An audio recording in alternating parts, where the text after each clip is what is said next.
superstars, left, right, and center, all looking for that immortal championship ring. I sit next to two NBL champions in their own right, Peter Hooley and Leonard Copeland. The two best teams of NBL25 end up here in Wollongong fighting it out, game one for the championship. It's exciting to be here. It seems only fitting that we do have the top two fighting it out in a 5-game series. You can't get emotions too high right now in game one, but man, it's exciting. This atmosphere is going to be intense, and we're a long way from finding out who's going to be a champion, but we're going to get one step closer tonight. That's right. Forget about all the preseason training. Forget about all the film sessions. It's all about right now, and you win that first game, you go a long way into winning the championship. Well, let's see how they got here, because both of these teams were pushed to game threes, which ended in very, very different circumstances. They sure did. I mean, the Illawarra Hawks are coming in off some incredibly hot shooting. That game was over at quarter time, maybe even midway through the first quarter. Outstanding shooting, demolished the Phoenix, whereas Melbourne United and Perth put on a spectacle that we'll remember for a very, very long time. Melbourne got a 1-point win, and Copes, we talk about some of the greatest games we've ever seen. For the large majority, if not everybody who watched this game, this is one of those. Absolutely, and people see the scoreline and they go, must have been no defense being played. Guys actually played very good defense. The offense was just a lot better. One of the best games I've ever seen. It was the tough shot making and the execution from Melbourne United with the play they've done a couple of times in the clutch, but you're right. The defense was right up and in. It didn't matter. They were just two teams who refused to back down. Incredible shot making, and we were all on the edge of our seats. We'll remember that, but unfortunately for Melbourne, none of that matters now. You've got to get this done. When Andrew Gaze, one of the most storied NBL players of all time, says that it's the greatest game that he's witnessed, it carries a fair bit of weight, and I think we can close the chapter and say it certainly was. But let's have a look at the recent history between these two teams, because if you're a Melbourne United fan, Peter Hooley, are you a little bit worried? 2 possession games make it up, but have the Hawks, round 17, round 12, convincing wins, found the secret to beating United? Well, I think the secret comes in the recipe for the Hawks with their depth. We're going to keep talking about their depth throughout the whole series.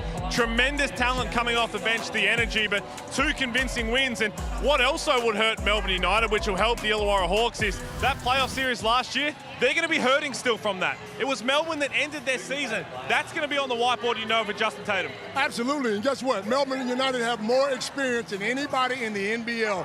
They got 4 guys that have played in the NBA. They know what it takes to get a win, and they're going to be hungry. Well, Justin Tatum this year, he has been fantastic. He's been controversial. He was Coach of the Year, and we spoke to him a little bit earlier. We're here with the head coach of the Illawarra Hawks, Justin Tatum. First off, congratulations on your first, hopefully of many, NBL Championship Series. Thank you, man. Thank you. Glad to be here. Glad to be here. How does it feel? And after getting to this point, did you allow the team yourself to celebrate the accomplishment of getting here, or is it just as simple as job's not finished? There's definitely no celebration. It's enjoyment that how we played and how we got here and how we won, but there's definitely no celebration until you hope you have a chance to win it all. What's the mood like in the locker room? Are they nervous? Are they loose and free? How are they acting? A little bit of all. I hope they're nervous. I mean, I'm nervous. I mean, I don't want to come out here and say, hey, I know it all, or want to be that, you know, this is what we're going to do. I have nerves, and that nerves drives my competitive nature. So we're a little bit of everything. So I'm just happy to see what the guys are going to be able to do. For so long, this organization has been the hunter. You guys have been the benchmark all year. I'll say personally, I think you're right now the hunters yourselves. How do you approach being that top dog coming into a championship series? You know, trusting your body of work with everything that we've been doing to get here. Our practices, our mentality, our adjustments, you know, us pushing each other and cheering for each other when things are up and down. So everything that we've done to get here is hopefully that we can display tonight. We've seen some different characteristics of the way that you coach, but in particular rolling with guys who are getting it done.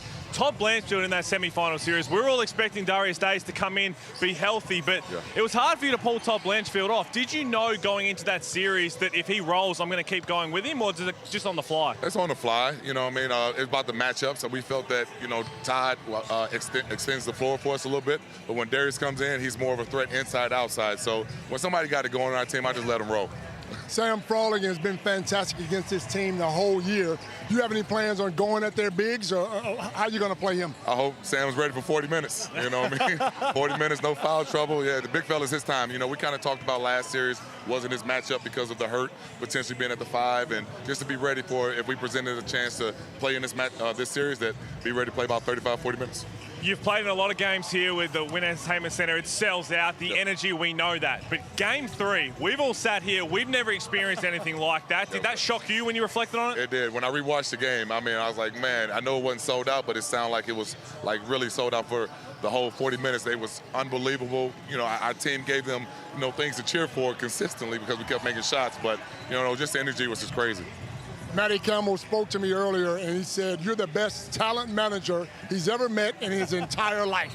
Now, does that mean if you win it this year, you're going to be around for another 10 years or what? Well, yeah, lifetime. Well, that's a long time. But, I mean, I'm here for as long as, you know, Illawarra and NBL would like to have me. Like, I understand that everybody's talking about the NBA stuff. The question was, you know, what is my admiration? What's my end goal? So, like, anybody in goal wants to get to the top. But at the end of the day, I love where I'm at right now, and I love what we're doing here in Illawarra. Just quickly before we let you go, those kicks, man, there's a little bit of indigenous artwork on the side? Yeah, we had them done probably about a couple months ago with young students around here. We did our team some old shoes, so I feel that they've been lucky for me. So every time I've been wearing them to pregame, I won that game, so I'm going to keep them rolling. Justin, thank you so much, man. It was a fairy tale last year. You proved yourself this year. Good luck in the series. Appreciate you guys. Thanks for having me. Thanks, Justin. Thank you. While the shoes may be lucky, I get the feeling Trey Kell's probably a bigger impact than just the shoes and the reason they're winning games. In their semi-final series against South East Melbourne, Game 1, we see his best. Game 2, worst, we saw his best again in Game 3. Well, we said it before that series, and I'll say it again. If you can shut down either one of Trey Kell or Tyler Harvey consistently over the course of a series, you're probably going to be in the box seat to win. When you let them both get off, they feed off each other. He's the perfect puzzle piece for this Illawarra outfit. They're the best offensive team in the competition for a reason. They've been the best offensive team numbers-wise that we've seen in a very, very long time. You've got to go back to 2009 for a team that averaged more points. Trey Kell's the catalyst for that. So Melbourne United can have their hands full, but thankfully for them, they've got the size in a guy like Matthew Dellavedova, different defensive matchups rather than what the Phoenix threw at him. Well, he's had 3 goes at it. I mean, he played for Southeast Melbourne. He came in and he played for Adelaide, both in the wrong position. Tatum's put him at the point guard. He's a big point guard who can score. He uses his body well, but he gets guys involved as well. One of the most electric players all throughout the year has been Chris Golding. He was magical against Perth. Can he replicate that in one of the most hostile of environments here at the Sandpit? He's a big game player. We saw that. I mean, he hit 19 threes in John Cain Arena over Game 1 and Game 3. 19 from 29. When he gets in certain mindsets, now we know he's got the ability to fill it up from everywhere. But if he hits a couple and he starts rolling, he gets in this groove, all you have to do is hope that he misses. You can't do anything else. Certain people are just tough shot makers. He might be the toughest shot maker we've ever seen in terms of hand in the face, his feet facing the other end of the court. Doesn't matter. A certain mindset copes, it's over. By far the best shooter in the league. I mean, he gets the job done night in and night out. If he gets going, you got to give the edge to Melbourne United. If they find a way to contain him, then the other guys have to step up. It is very, very tough, as you say, to extinguish that flame as soon as it begins. Now, we heard from Justin Tatum. It's time to hear from Dean Vickerman, as Joe Healy caught up with him a little bit earlier. Dino, these are the moments that you live and work for. Game 1 of a championship series. How are you feeling at the moment? It feels like the calm before the storm. Yeah, you know, I guess my job is to make sure everyone knows their job. You know, got a good game plan. Have we got a good B plan if things aren't going well? And yeah, just thinking about how we attack, you know, silencing this crowd and making sure that we stay composed throughout it tonight. I spoke to you at the very start of this season, and you said that the loss last year was probably the hardest that you've ever had to deal with. Does that still play on your mind or come into the motivation at all coming into this series? Yeah, I think it has to. There's a part of it to say, you know, what we learn, and I think anytime you take a tough loss like that, it's like you never want those things to repeat. And so, you know, we had some magnificent leads last year, and you know, in those kind of moments we have those leads, how can we just show a little bit more discipline and not give up a three-point shot and not give it up offensive rebound? And they're the things that we've spoken about as lessons. You kind of alluded to it before, the fact you're coming into a hostile environment. Someone like CG, I mean, there was controversy earlier this year. There are probably going to be a few like Golding flop T-shirts around the place. But with someone like him, it's almost a case of he thrives in this environment. Yeah, you know, again, we don't want to fuel it. We're not someone that's going to go back at the crowd as a team. But, yeah, you know, he's going to take his little bit of stick from the crowd tonight, and the best thing he can do is get a defensive stop, take a great rebound, hit a three-point shot at a key moment, and that's what he does. He's been firing recently. We can't wait to see it tonight. Good luck. All right, thanks. As three people who know CG43, a quick warning to the Illawarra crowd. The more you antagonise him, this may not go the way you want it to go, because it might backfire very, very hard. But you spoke about CG43 being one of the toughest shot makers we've seen. Another guy you can throw into that category is Tyler Harvey. Now, both he and Ian Clark on the opposite end of the floor are going to have a major say in what way this series goes. They really are. And if we focus on Tyler Harvey here for a quick second, I think he's in for a big series. So much so, he's going to get Shea Ili that goes to him. But what Tyler Harvey does very well, better than other guards, is live in the floater in the mid-range. That's where he can get a bit of an advantage over Shea Ili, who's the best defensive player in the competition, by getting that spot right there. What he also does is stop on a dime really well to get to his floater. I expect Tyler Harvey to live at the free throw line in a couple of these games, because just when you thought you played the best defense possible, he stops and you hit him in the back, he gets to his floater, and you know that if he gets any sort of clear air, that floater's down. Absolutely, but Ian Clark, on the other hand, the thing that he has going for him is he comes off the bench. This guy plays against their second group. He's averaging 14 points a game, but to have 38 points off the bench the other night in one of the toughest games I've seen, without him, Melbourne United on here. He had 16 points in the first quarter. A career high, not just in the NBA, which he scored, I believe it was 36 over there in the NBA. So his pedigree is unbelievable. But when they needed someone to step up, Bryce Cotton was on the verge of eliminating Melbourne from this series. He was the one. Goulding was magical at the end, but he was the one that won them that game. I mean, he's their second leading offensive weapon.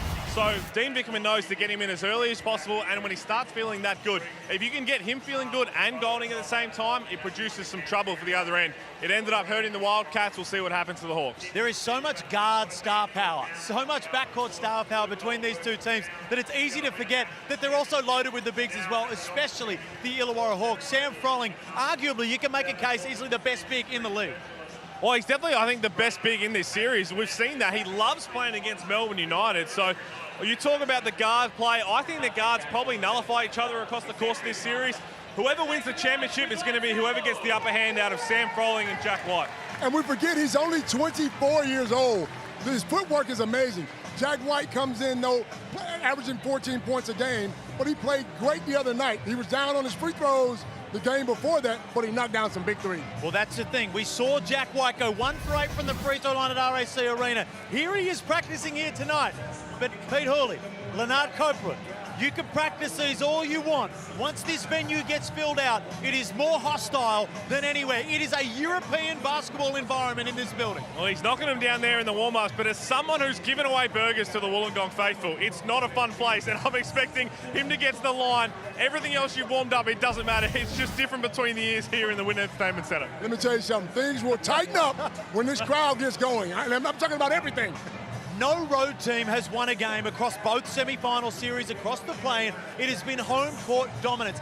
How much of an advantage is it here? Because John Cain Arena, it gets loud, but it doesn't get offensively loud like it does here. Oh, it's definitely an advantage. I think both crowds are going to be huge and roaring, but it all depends on how the Hawks start. If they give this crowd a reason to go, and if Melbourne United give the crowd even more reason to start feeling fired up, we heard it, it'll get deafening and they'll get spurred on. Speaking of loud, what did you guys just say? I couldn't hear that. Let me tell you something. If they come in here and start rolling early, Melbourne United are in trouble. It is going to be deafening. We are not far away. Championship Series, Game 1, the Illawarra Hawks and Melbourne United. Can Melbourne bounce back from their defeat last year? Will the Illawarra Hawks hang their first banner in 23 years? We are not far away from kicking it all off.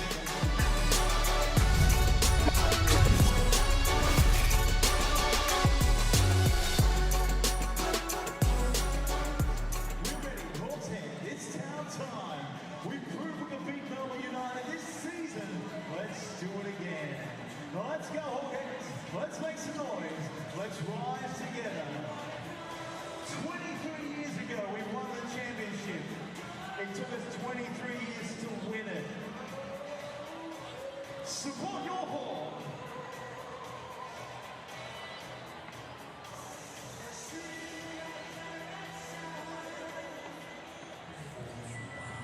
He's done a great Jack's fried chicken, southern style tenders, crispy, juicy, 100% Aussie chicken that will have you craving more and more. Now at Hungry Jack's.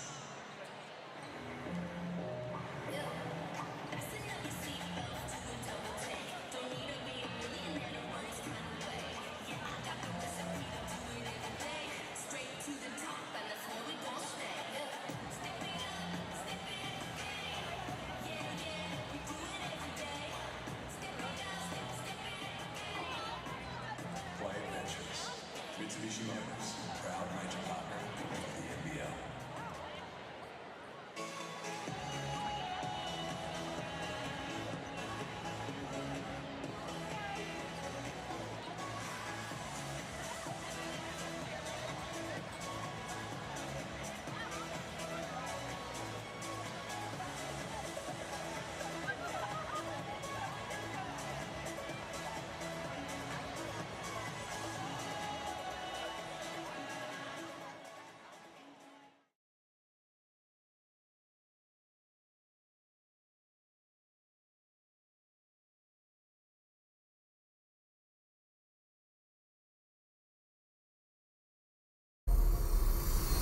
We are back in Wollongong as the NBL postseason intensifies. Who makes the championship series? The playoff series so far has gone the way of the home team for all 5 games. Gets a lot of time to drop the 3. Drakel the third indeed. Darius Day says, we don't feel pressure, we thrive on it. First quarter will be a stepping back Tyler Harvey. Drakel, he could shoot with his eyes shut right now. Here's Blanchfield, and Todd does it again. And Todd Blanchfield has wound the clock back. The Hawks' history-breaking season will extend to the championship series.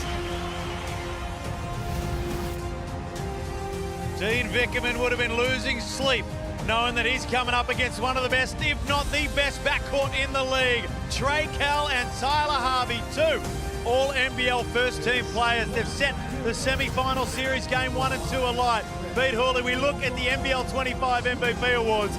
We really do have the 2 best teams and best players competing in this final series. Have a look at it. Everybody there is just littered with talent all the way to the coaches. I mean, this is what it's set up for. This is what you want to see in a championship series. This is excitement right here. The superstars on full display, the benches, the coaching tactics, it's going to have it all. There's a lot of superstars, but I reckon it comes down to Chris Golding and Drakel. Whoever plays the best will carry their team to the championship. Well, it's rude to talk NBL MVPs if we don't talk about the 7-time. Let's have a look at Andrew Gaze right now, because in my opinion, he's looking very, very slick. His suit's looking great. You can't see it in the dark there, but his suit's looking beautifully pressed and ironed. When we rolled up to the airport, this is how the great man treated Men's Club, and Mark Scuderi's beautiful suit, not even for a suit bag, just jam it in the duffel. To be fair, he has made it look unbelievable, but I rocked it. I thought he forgot a coast. Rolled it up in a ball, but when he pulled it out, it was like a parachute. Not one wrinkle. Not one wrinkle. A bit like you, actually. Hey! I'll pay that, I'll pay that. Now, all thanks to basketball.com.au for bringing Joe Healy and Brad Rosen, 2 of the best in the business with all the news across the NBL. Yeah, that's right. Thanks, guys. It is so good to be here. Game 1 of a championship series. Cannot wait for this. But we've got to talk about some of the stuff that's happening off of the court. Reports this week that about Matthew Dellavedova, who's a free agent at the end of the season. Southeast Melbourne and the Sydney Kings reportedly going to be in a bidding war for his signature. He wants to play on to the LA Olympics. Brad, if you're a team GM, are you signing him for those 3 years? Signing him and paying whatever that man wants. He has been outstanding for the time that he's been in the NBL. The guy's got an NBA championship. You look at what he's able to do on the court. He's been getting this guy plenty of good looks. He's getting Ian Clark plenty of good looks. If this guy wants a 3-year deal, the one thing I love about Matthew Dellavedova, he will play so hard for you because he wants to go to LA. There's 3 times this year that they've run a great out-of-bounds play, and that one is the one they ran the other night. Every time it's been Dellavedova's passing.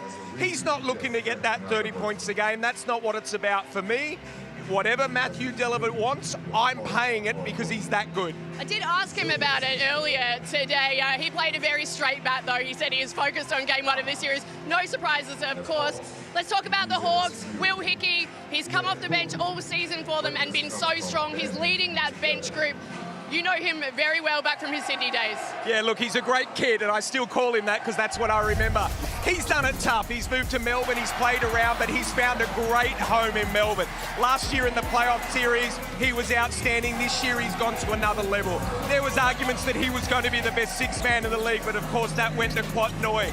The presence that he's able to give this team, he's one of those guys who can get you 10 to 12 points, 8 rebounds, 8 assists, and just play that all-around game. The thing I most love about him, he doesn't care. He doesn't care who he plays for, who he plays with. He's 100 miles an hour, and look out for him tonight to be really good. Now, I've seen a couple of Golding flop T-shirts around the arena tonight. Just how hostile is this crowd going to be? Look, there's crowds around the league that are really good. This crowd is volatile. They will go after it. There's already signs saying, thank you to the floor wipers because Chris Golding sits down.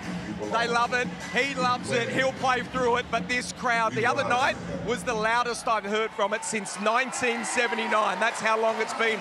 I expect nothing different tonight in game 1. Exactly right, and they are only just getting started right now. Felix, we'll throw it back to you. Can't wait for this one. Thank you. We look forward to listening to you both courtside throughout the game as well. Pete Leonard, is Matthew Dellavedova one of the most underappreciated players of NBL 25? He's had some massive games, at times record-breaking games, but we're still talking CG43, we're talking Ian Clark, we're even talking Rob Lowe before we talk about Della. And he is very underrated and underappreciated because the way he plays is not sexy. It's not a good just way to watch him play, but what he does, he goes about it. He's disciplined, he's very self-respecting when he knows what he has to do. He just finds guys when he has to get them the ball at the right time, and when a game's on the line, as you said, he's won an NBA championship. Nothing rattles him. He's a great defender. He'll step up when it matters most. Blue-collar guy that does all the little things right. He plays extremely hard, passes the ball extremely well, but you're right, he has more experience than anybody. And he'll stand up, you'll see in a couple of these games, we'll call his name, trust me. Oh, he certainly will. A sold-out Wynn Entertainment Centre. They're all starting to roll in now. Blue collar, white collar, Illawarra, Melbourne, not far away.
Your head coach, Coach of the Year, Justin Tatum.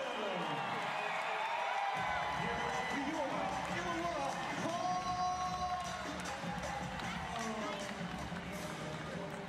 please welcome the opposition as loud as you can. Number 2, Rob Lowe. Number 7, Aki Aliyah. Right back to the number 11,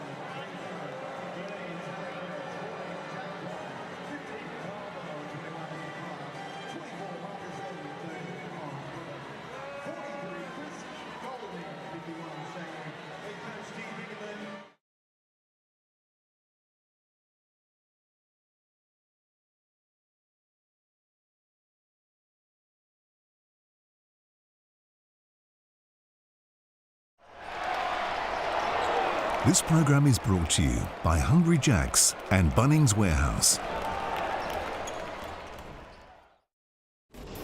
Game 3 with a spot in the championship on the line. So you wouldn't be anywhere else in the world right now.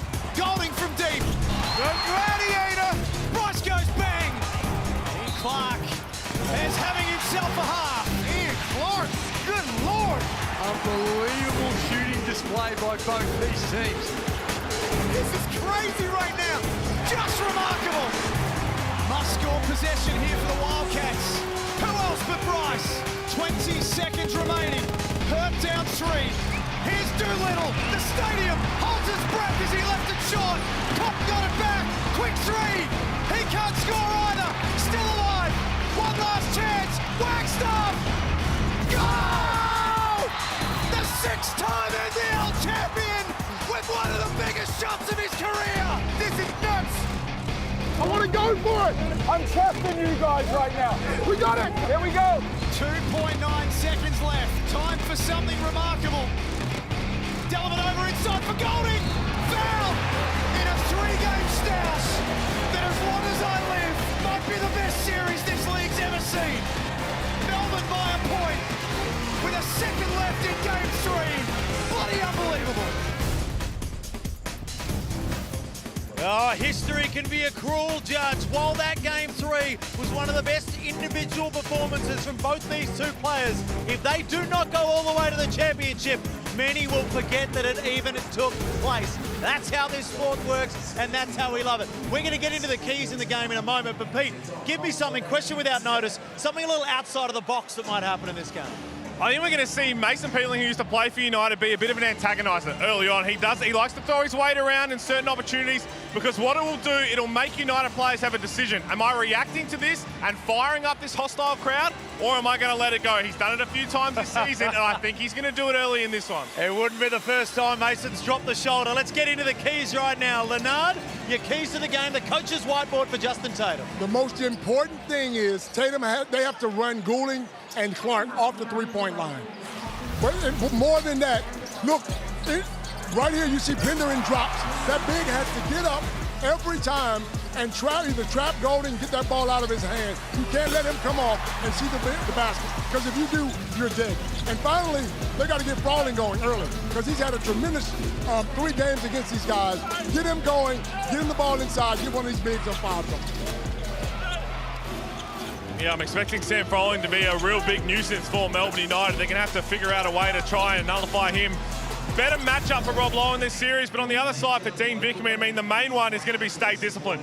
You know the Hawks, you know the crowd, they're going to antagonise you. They've been the best team all year, so just stay composed, stay disciplined, and match their energy. If you come out flat, this Hawks team will be up 20 in a heartbeat.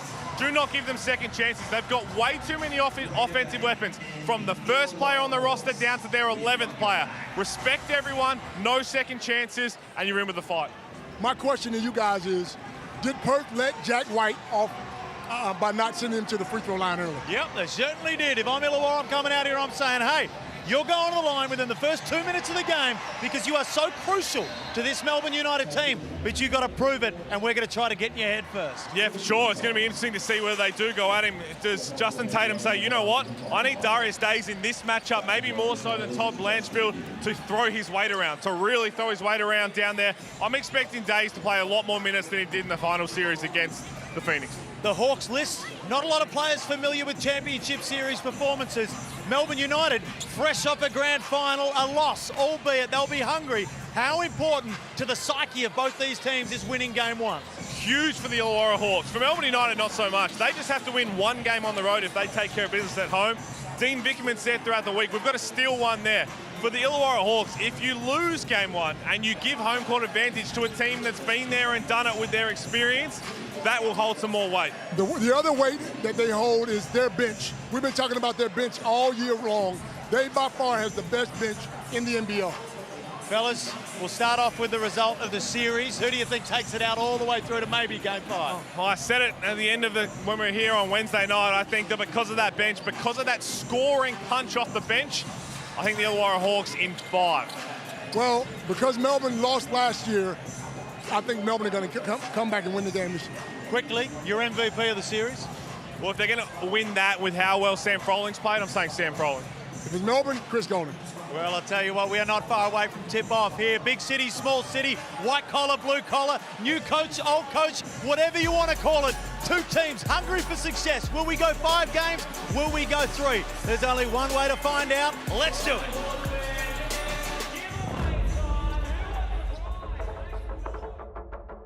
Building a championship team, it ain't easy. You're gonna need a superstar. Well, this is an awesome display from Andrew Gaze. Who commands respect from his enemies, Chris Golding explodes! but inspires his teammates. Big moment! Tyler Harvey once more stands up for the Hawks.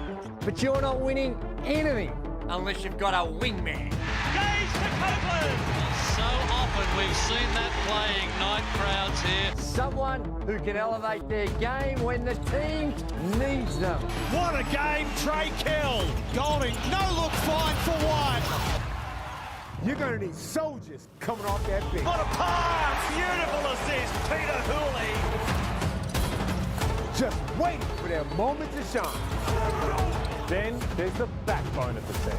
And Lowry lights it up, Damon Lowry. Someone who leads by example and sets the standards for those around them. Jelly scores! Which of these teams are ready to etch their name in history? Who's willing to sacrifice the most? Who's gonna be ready when their number is called? Who will be crowned NBL champions? It's the Hawks and United. Oh my goodness! This is incredible! The time has come. It's the NBL Championship Series, Game 1. And it starts now.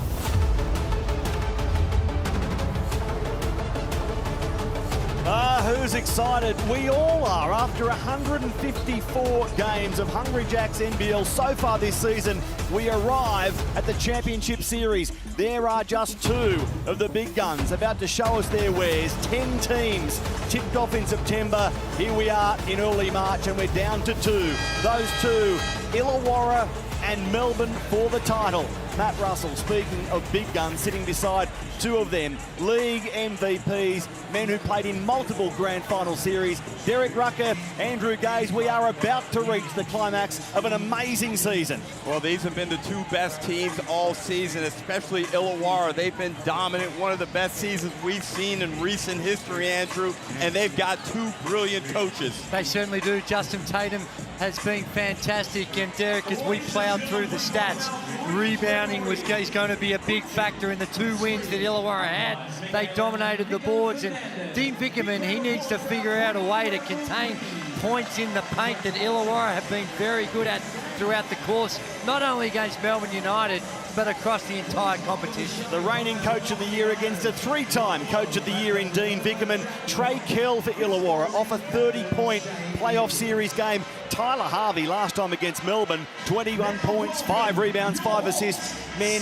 how potent is this double-headed, point-scoring, backcourt monster that Illawarra boasts? Well, Tyler Harvey is super slick. He's a potent offensive player, and he can finish at all three levels. Has a tremendous sense of the moment, and with so many ways to finish the basketball, Andrew, he is deadly. But his backcourt partner, Trey Kell III, is just as smooth. No, and they were spectacular in their deciding game series that we saw a couple of nights ago. But if any team is equipped to deal with these two, none other than Melbourne United. Shea Illy and Matthew Dellavedova, the best backcourt in the competition, and arguably the best defensive backcourt we've seen in the history of the NBL. Well, we could talk about their offense, but right now, tonight, their defense is in the focus. You're right, Drewy. The crowd will harangue this man all night. Chris Golding off 22 made threes in the semi-final or playoff series. I wonder what's in store this evening. Well, realistically, this run has extended for several months. We go all the way back to the initial FIBA break, Andrew, when he went overseas and just banged in 3 after 3 after 3. And guess what? That man right there went nuts against Perth. Started off with 10 threes in game one, in which he had 41. Had a little bit of a slow one and only hit 3, but then came back in what you described as the greatest basketball game you'd ever seen, and he knocked down 9 more on his way to 30 points, including the game-winning free throw. Yeah, and he's one that can get you at any stage, and this, of course, was the end of that one. Made the first, missed the second with only 0.8 remaining on the game clock. But I think you've really got to do your work early with Chris Golding. As soon as he hits that center line, you need to match up with him. And this man here, you expect is going to get the first look at him. Big matchup. Absolutely. Time for the Hahn starting fives. Let's go to Melbourne first. Across the team, not just the starting five, the team, 3 NBA champions. A huge advantage in terms of NBL championship games over Illawarra, 64-14 on that front. Over to Illawarra's starting five. Sam Froling will be crucial tonight. The first Froling male into a championship series. Hello, Shane. Hello, Harry. But of course, the Froling women, Jenny, Keely, Alicia, no stranger to this time of year. So here we go in front of another sold-out sandpit. The top 2 seeds head-to-head in the championship series. Who will win the NBL's 47th title? Illawarra, Melbourne, let's go! And the tip goes the way of the visitors. The crowd will stand and chant until Melbourne's first bucket. Matthew Dellavedova and teammates would love to send them back to their seats on this first possession. Dellavedova, first shot of the championship series, off the mark. And right away, Andrew, we saw that Wani Swakalaboy has a matchup on Chris Goulding. And they did a good job locking and trailing. They're going to send those the stagger screens, and it's hard to stay with him. But he's got that size to do that, and if he can provide a little punch on the offensive end to put Chris Goulding in situations where he's got to defend and draw those fouls, he has been exposed from time to time because of the heavy lifting that he has to do on the offensive end. And good aggression there from Swakalaboy. Gets to his mid-range game, and he's got a size advantage over Goulding. And this is something that we don't do enough in our league. With a great offensive player like a CG43, make him defend the basketball. I was wondering whether it would be Sam Froling or maybe Trey Kill to take the first shot. Instead, it's Wani Swakalaboy making one of the 2 free throws and landing a big blow on Melbourne by inflicting a foul on Chris Goulding. Jack White to CG43, and there is the boo that you'll hear often tonight from the sandpit crowd. Short armed by Matthew Dellavedova, who goes 0 of 2 to start this one. That shot was big for him against the Perth Wildcats. He was able to just bully his way into the paint. Missed a couple to start this one. Rolling on low, lost the handle. It's off Shea Illawarra ball. And Nico Fernandez immediately telling Dean Vickerman to get back to his coaching box. It's apparent, Andrew, that they're trying to set the territory right away. That was a really good no call early on, I think. Here's Sam Froling. Froling is on the board. Andrew, it's amazing how you see certain players just loving to play against particular teams as Dellavedova attacks the rim. Fouled by a former Melbourne United player in Mason Peatling, so Dellavedova will go to the free throw line. And let's not underestimate the former Melbourne players at the Hawks. There it is again, the foul from Peatling on Dellavedova. Blanchfield, Hickey, Peatling and development player Zach Triplett have all spent time at United. Well, when you think of Davo Hickey and Mason Peatling, I think they are 2 players that have found a home that's perfect for their skill sets. They're 2 players that perhaps don't fit into every system in the competition, but with this coach and this formula they run, it's best suited for them. Hey, and the bottom line is if you're going to get players, get them from one of the best teams in the competition. Yeah, that's generally a good policy. Dellavedova goes 1 of 2. He's Froling scoring over the top of Rob Lowe. Tough start, Sam Froling, who's done really well against Melbourne this season. We saw him dominate them last year in the semi-finals. No, he's making a statement early. They're going to him early on and just attacking low down this end of the floor. Setting it up again. Goulding's first shot of the game is a miss. The rebound to Harvey. Froling doesn't like the look. Wow, what a pass from Harvey. Couldn't be handled by Sam, and they let one go there. That was a slick dime. And Froling unlucky there, just couldn't come up with it.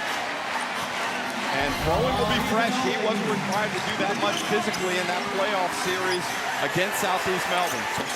Dellavedova lets rip again off the mark. Part of the reason Illawarra dislikes Melbourne so much is the head-to-head record. United 29-14 head-to-head. 14 and 13-8 here.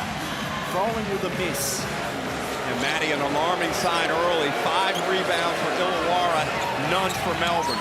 They're yet to make a field goal, Melbourne. Maybe here. Low. No. Rebound, Matthew Dellavedova. Trey Kell has the job defensively. And still it falls to Illawarra. Nearly 3 gone. Melbourne still hunting their first field goal. Ooh. Peatling gets a look. Well off the mark. Here's Illy. Only Peatling in front of him, and the putback by Jack White sends the crowd back to their seats. Andrew, we bet in these games, and nerves are a factor. And right now you can see both teams just a little bit jittery in certain aspects of the game. Well, it is, but this is a good sign for Illawarra because that's Chris Golding's second personal foul. He just runs in to try and tag throwing, and not only that, I don't know whether he's got some undergarment issues, but hopefully that's just the case because it looked like he was sort of grabbing the groin area, which is never a good sign. So they take off a man who dropped 22 threes against Perth in the semi-final series and send on a man, Ian Clark, fresh from a 38-point game in the decider against the Wildcats. A little jittery there as well. The pass not great, but Darius Days lets fly successfully. The first tray of the night. That's a beautiful stroke, and prior to his hamstring injury, kind of 2/3 of the way through the season, he was finding his rhythm, and that's a great sign right there for the Hawks that he hits that 3-ball early. Rushes away from Tyler Harvey and scores. A lot of similarities about the way both these teams play. Melbourne United do a little bit more with their cutting action to start with, but it ends in these types of action. Really good floor spacing and attacking the rim. You help out, kick it out, knock down a 3, which both these teams are very good at, or they get to the rack and find a way to the free throw line. And it's interesting, right, because Melbourne United possess 2 of the best guards we've ever seen on the defensive end in the NBL. And the way that Illawarra's offensive structure is shaped, it really is putting those guys under the pump, as we see there. Great defense from Shea Illy. Tanner Krebs out there. Rob Lowe checking out. Clark, nice pass for Shea Illy, who gets a good look, can't finish. And the bouncing ball is picked up by Marcus Lee, who spins to score. They have a volume of shots. They're 3 of 11 now. Illawarra Hawks only 3 of 6. Both these teams averaged more than 100 points per game during their semi-final series. Darius Day misses. Days plural. Is it just a given? This grand final series is high scoring then? That might be the answer. Well, I think it's a given that both these teams are going to be aggressive on the boards. We've got the 2 leading rebounding teams in the competition, and I don't think it's any coincidence that the team that's won the rebounding count during the regular season has gone on to win the game, and it was comprehensive in the first couple of wins by Illawarra early on in the season. And if you're using that as a guide, right now Melbourne United lead that category 7-6, with 3 of those 7 on the offensive boards. And they're 2 of the top 3 teams for pace in the competition, so no one's going to be backing down or putting their foot on the brake, Matty. Tanner Krebs shooting the 3-ball at nearly 40% this season. Tyler Harvey well off the mark again. So United have fought their way back to lead by 2 after spotting Illawarra some momentum early in the first quarter. Jack White, let's rip from beyond the perimeter. And it's an Illawarra ball. So Melbourne might own the head-to-head record, but this season, Illawarra lead at 2-1. In fact, they're the only team to beat Melbourne twice this season by double figures. Yeah, and the three-point line's going to play a big factor as well. Melbourne United take more threes than anyone else in the competition, and my old mate Statman, he came up with it. The first time in NBL history the 2 teams play each other after both sides made 19 threes in their last outing. And there's another one who is lethal from the three-point line, Tyler Harvey. And you can see Harvey's hunting the three-pointer, trying to find his rhythm after 2 down games from the perimeter. Tyler Harvey fouling out in his couple of games. Ian Clark. The Hawks can't let him get going. Melbourne would love to see the former NBA championship winner let loose like he did in Game 3 against Perth. 6 seasons of NBA, almost 400 games. Utah, Denver, Golden State as a championship winner in 2017 in New Orleans. Here's Lockie Olbrich. Clark all over Tyler Harvey. There's his runner straight through the net. Tough bucket there, Andrew. Excellent defense, but Tyler Harvey finds a way to get through that contact and finish. Ball out of play, Illawarra ball. Grahan in-game insight. Brad Rosen, to you. Yeah, I'm down here at the Melbourne United bench, and one of the things I love is the way they're able to go to their bench. They've only got one starter on in the moment, of Matthew Dellavedova, but the other 4 that have come on have all made an impact straight away. That's why we've got a 13-point draw at the moment. Davo Hickey, big 5 weeks for Davo Drewy as we look at Harvey. Find Will Hickey again. He's got better as the season has gone on. Statistically, Will Hickey, so too Lockie Olbrich, the young big man in the ranks. And Coach Dean Vickerman asking for a travel. It did look like he shuffled his feet, but that notwithstanding, Illawarra will punish you in the paint. They've led the league during the regular season with points in the paint. And when these two teams, when these two teams met each other in the regular season, that's where a lot of the games were decided. And they're really making a priority of it to start this game. Did he travel, Drew? Do you yes, he support me? did. Okay. There was a shuffling of the feet, but I've seen a whole lot worse not called. Last time they met, Lockie Olbrich, 18 points on 8 of 9 shooting. There are his first 3 points this evening. And Andrew, right now it's kind of hard to determine who has the ascendancy. There's certainly a lot of physicality in the game early, and I think the refs are doing a pretty good job of trying to keep everyone in check. That foul on Darius Days for an elbow. And there's Marcus Lee, provided for by Ian Clark. Fantastic to watch. Melbourne on song in the first quarter. Just brilliant execution with a 2-on-2 game. You have to help. That's what happens when you're coming off a 38-point game. Olbrich knows that he is a prime target, so he steps forward, and the rule never come forward to help applies. Hyunjung Lee, the 3-point sniper, straight onto the court and straight onto the scoreboard. They did the exact same action in Game 3 against Southeast Melbourne. Off floppy concept. Hyunjung Lee comes to the exact same spot, Matty, with the exact same result. Don't they have some X factors? Don't they have some bench depth? It is, and with him particularly, he's got a really quick release and good size, and that makes it hard, even when you're locking and trailing, to try and contest that shot. During a Tangerine timeout, we can go to Joe Healy, who earlier on spoke with Matthew Dellavedova. 2 great backcourts matching up tonight. What's the key for you and Chile out there in terms of slowing these guys down and then offensively having a great impact as well? Yeah, I mean, both explosive offensive guys that can get going. You know, Chile and I have to work really hard on that end, but it's a team defensive cover. You know, like we saw against Perth. Obviously, Chile did a great job on Bryce, but our bigs really did a good job being up at the level, so that's going to be important tonight. And not only is that going to be important, but Matthew Dellavedova leading this team and distributing the basketball and providing outstanding defensive intensity. Now, on the offensive end, Matty, he's 0 of 4 to start the game. That is also going to be vital for him to knock down just enough shots to keep his man honest and not provide help. Well, he loves this venue. If you look at some of Matthew Dellavedova's highest numbers, he has a career high of 3-pointers made in this venue a couple of seasons ago. I think it was 8. So this is a beautiful venue to shoot at. Krebs, in fact, it was Melbourne throwing it away.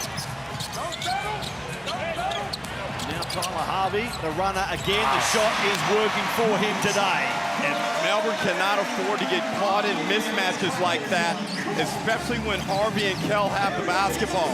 They will torch those bigs. You got to find a way to get out of that mismatch.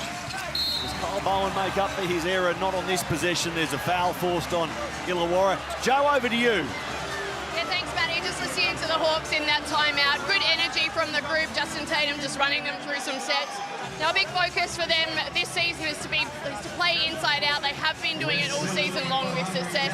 One thing that's also really important for this group is some of their younger guys getting good looks early.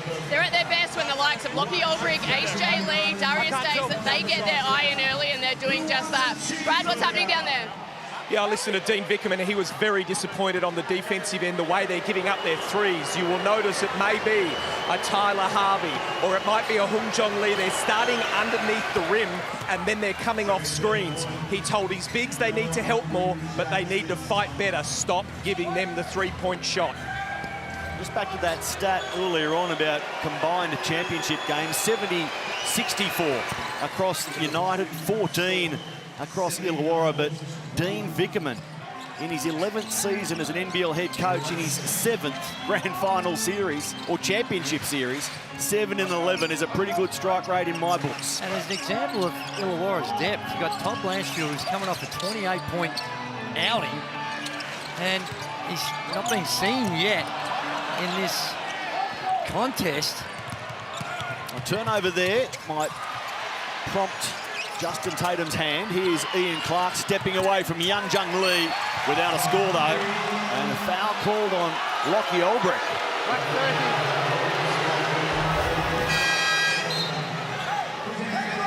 Just a little too hot. Anytime you're around the neck and head area, it's going to get the attention of the officials. Completely unintended. And straight away, they go back to Todd Blanchfield, who was spectacular in that Game 3 performance against the Southeast Melbourne Phoenix. Equal career high, 8 made threes, Drewy. Couldn't miss at one stage. Dellavedova, he's had some misses, but not there. And that's what I'm talking about. When that ball is kicked out in those types of situations, if he can knock down just enough, he doesn't have to make them all, Drew, as David Hickey gets nasty with it. Sam Froling finishes. Matthew Dellavedova now 1 of 5 after that earlier bucket. This foul will be called on Tyler Harvey. No, I think it's going to be on Lee. Just a little aggressive, inadvertent. The contact with Shea Illy, and it's a bad one in the back court. They walk the length of the floor, and Shea Illy will take a couple of freebies. He reached in to reach in. There wasn't a lot in it, but they get him for the foul. Drewy, are you looking for a 5th car? Is it Garage got room for a 5th car? Because to celebrate the Hungry Jacks NBL finals, the NBL and Mitsubishi are giving fans and commentators a chance to win a Mitsubishi ASX. Enter by scanning the QR code. Head to nbl.com.au/car to win.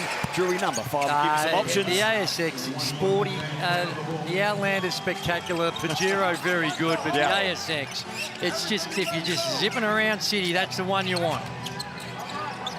Lee to Froling. Doesn't zip around, he spins around Lee, but can't finish. Gets a foul call in his favour along the way, though. It was a foul, so it was a late whistle.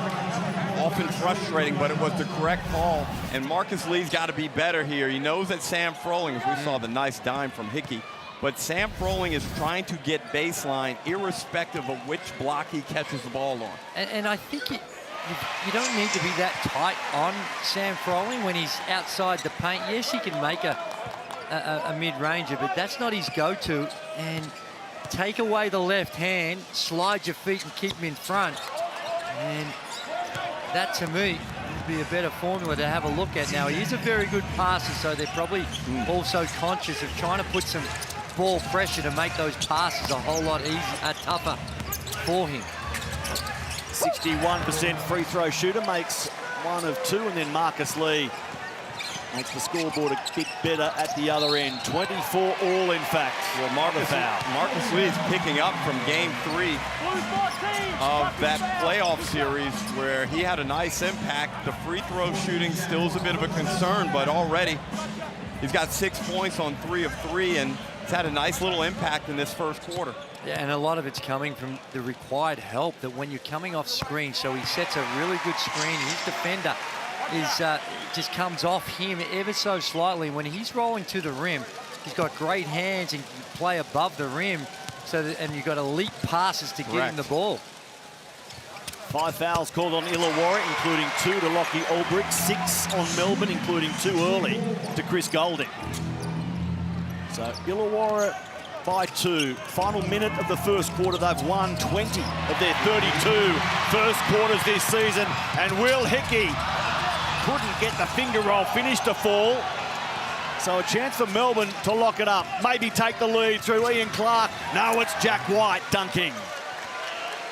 What a turnaround.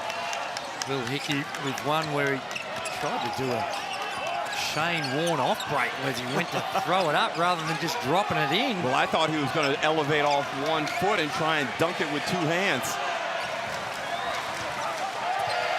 Maybe too many options ran through his mind. There's an audacious pass that falls fortunately for Todd Blanchfield, who picks up in Championship Game 1 where he left off in the playoff series Game 3.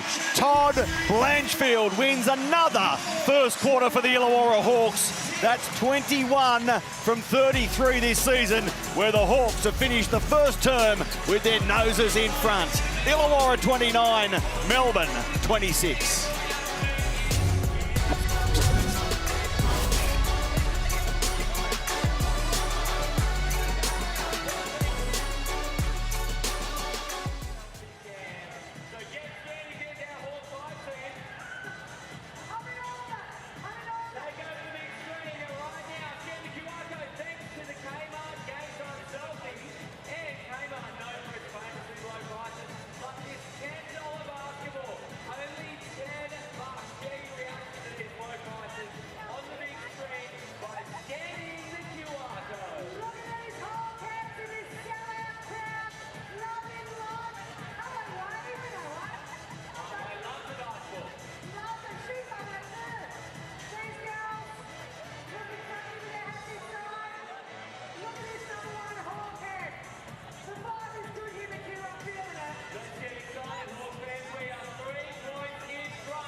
Please welcome back your Illawarra Hall.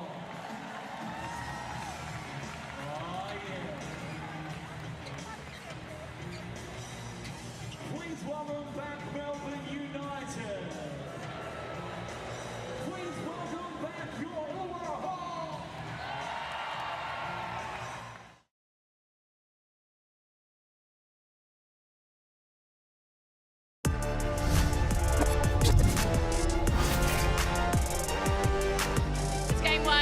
The championship series, the Hawks by 3 points at quarter time. Todd Blanchfield with the big go-ahead triple to end the first.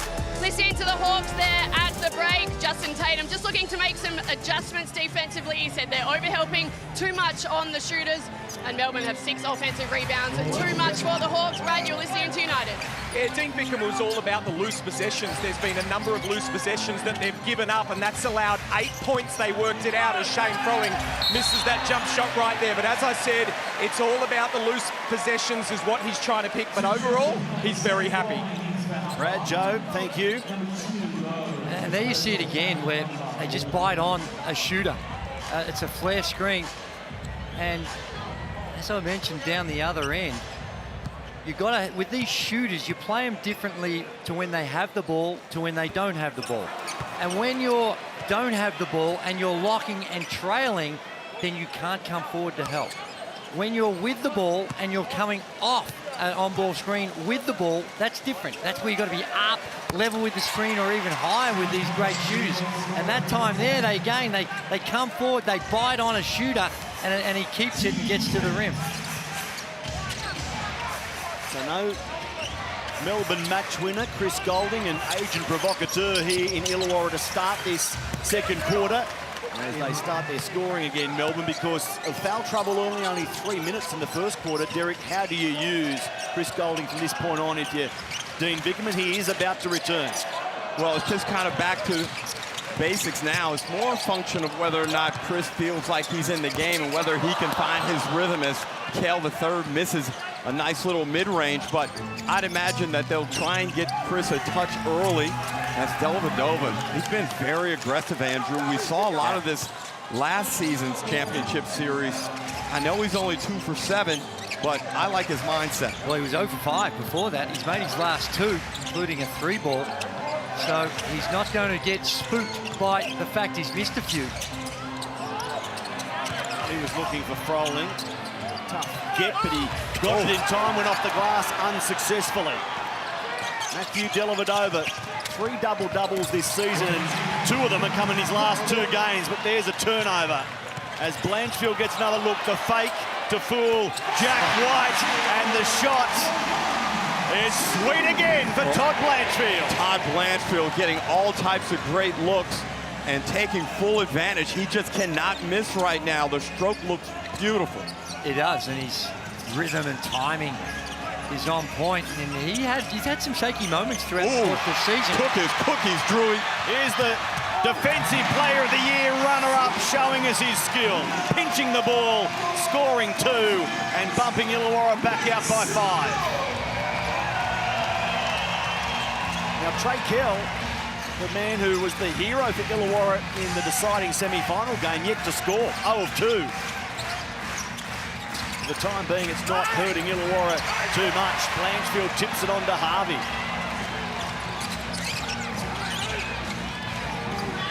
They need to get Chris Goulding back out there as soon as they can. In my book, it's losing their way a little bit on the offensive end.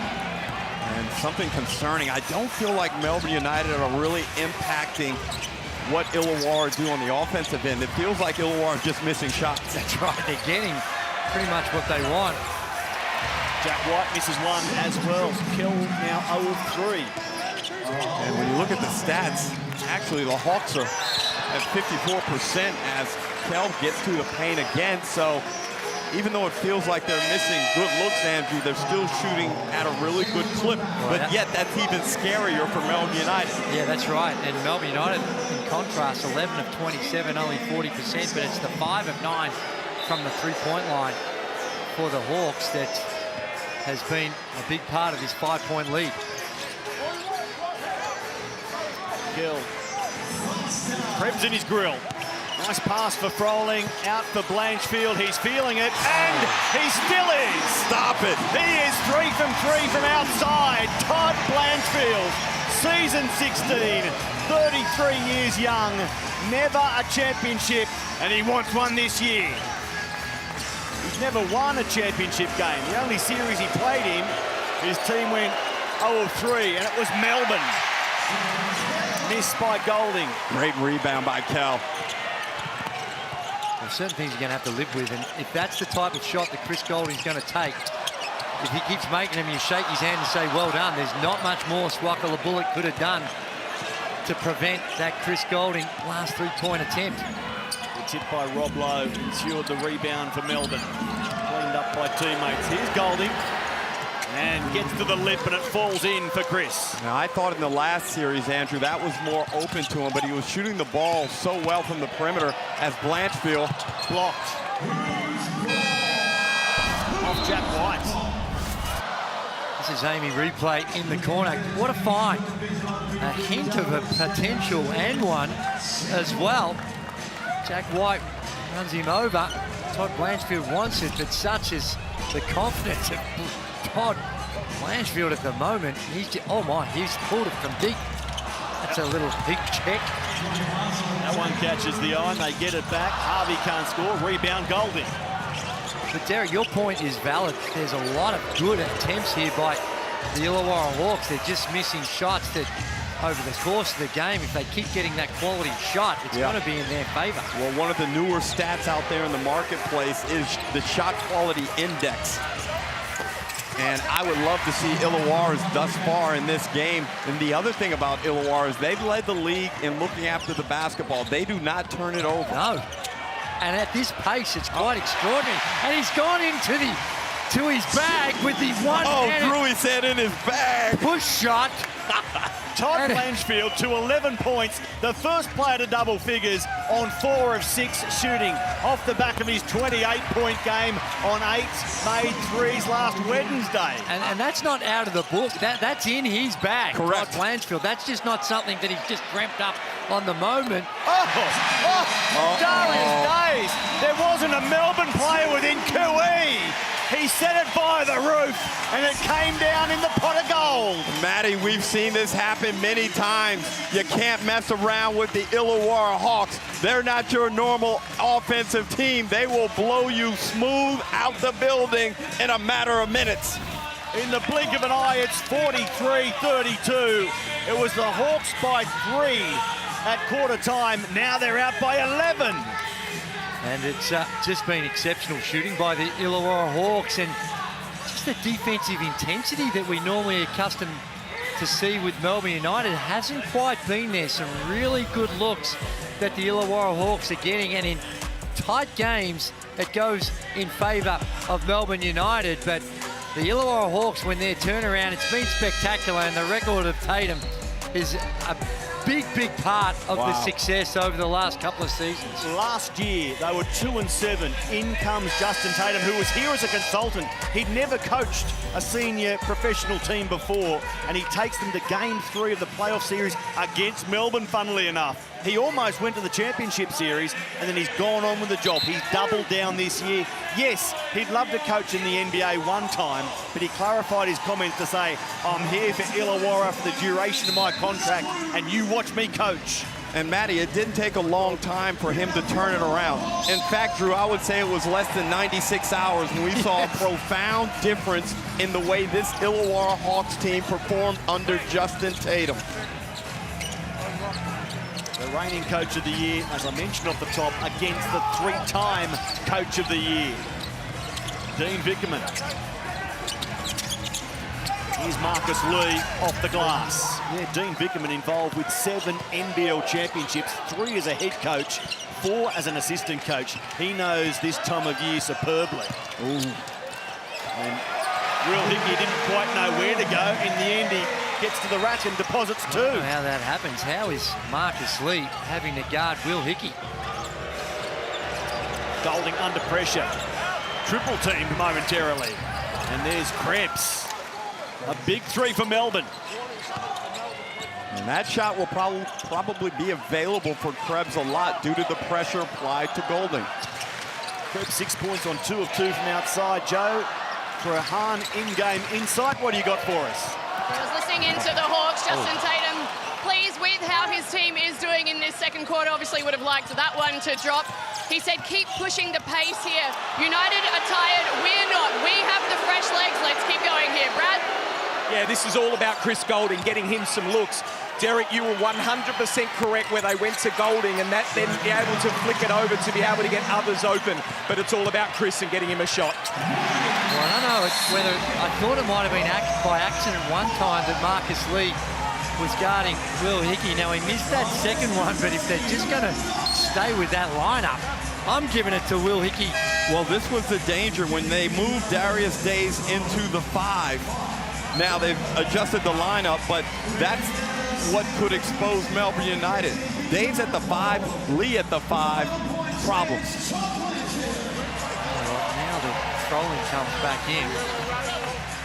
It's probably a better matchup for Lee. That's a warning, no more. Warning, so a behaviour warning on Dean Vickerman and the Melbourne bench. Chris Reid issuing that.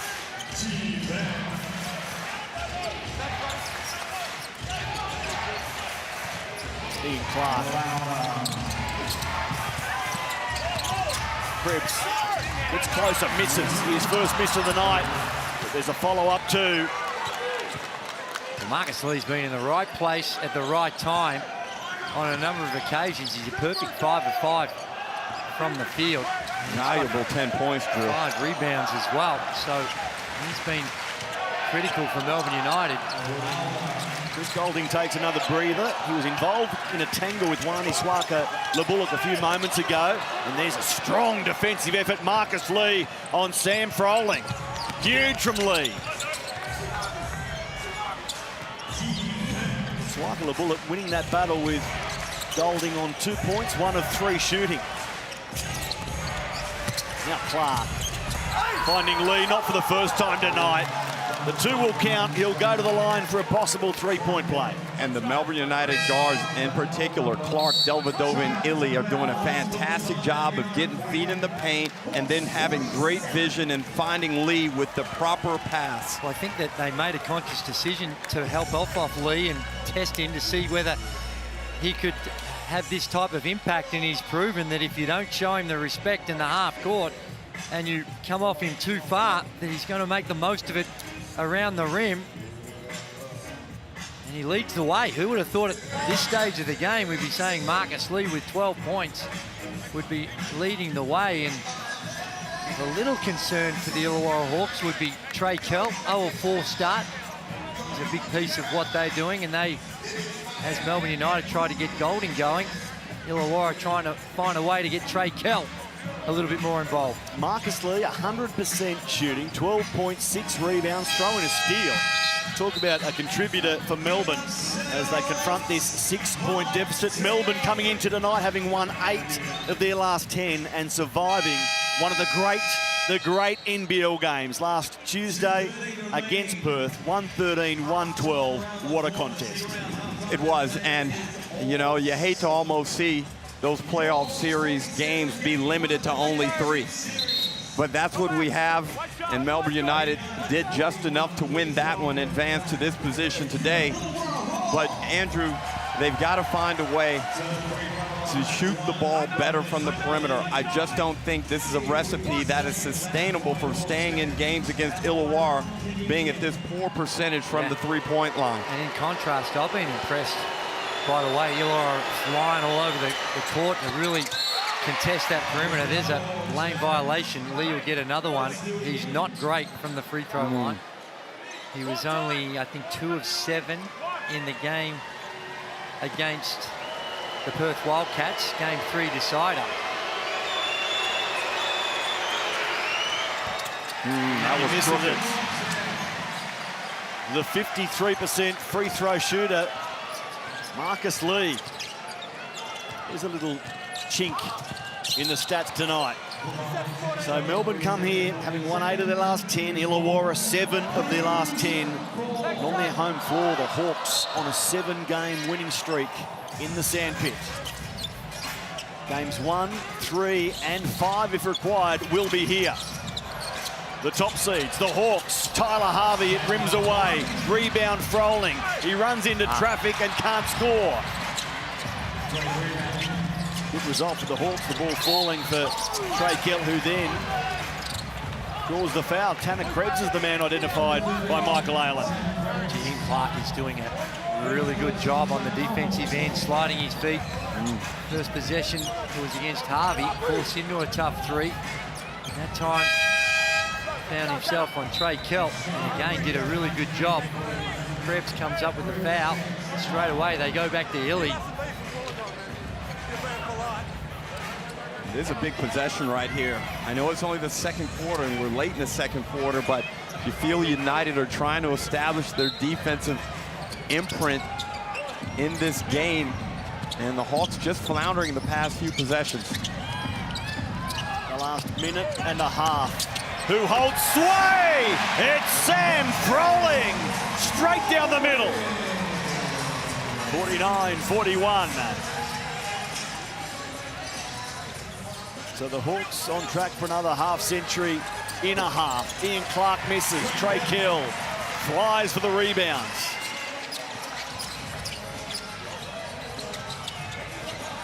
And Froling raises the half-century. It's 51-41. The team that's been to 120 times. 20 times this season. They're more than halfway there. Delvedova. After a dry start, he's starting to get the shots falling.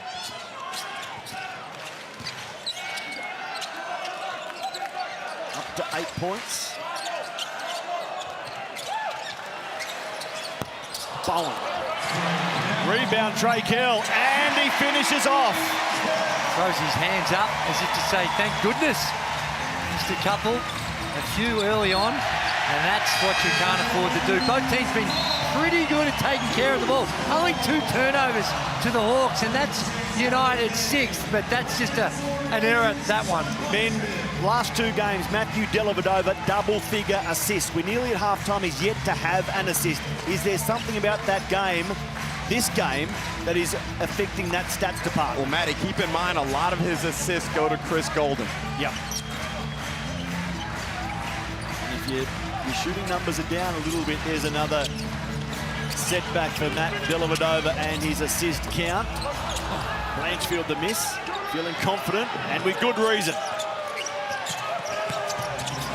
Final seconds of the first half. Ian Clark wants a high percentage shot. Jack White misses the follow-up, and it's the Hawks with a double-figure lead. Again, they've raised the half-century. They've got the opposition to the tune of 10, and Illawarra will go to halftime up 53-43. A terrific first half of basketball here in game 1. The Hawks doing a really good job on the offensive end, and Melbourne United just doing enough, Drewy, to hang in there. Brad, up to you. Yeah, got Toddy Blanchfield. Toddy, a 10-point lead. What's coach going to be most happy about, the 53 points or keeping them to 43?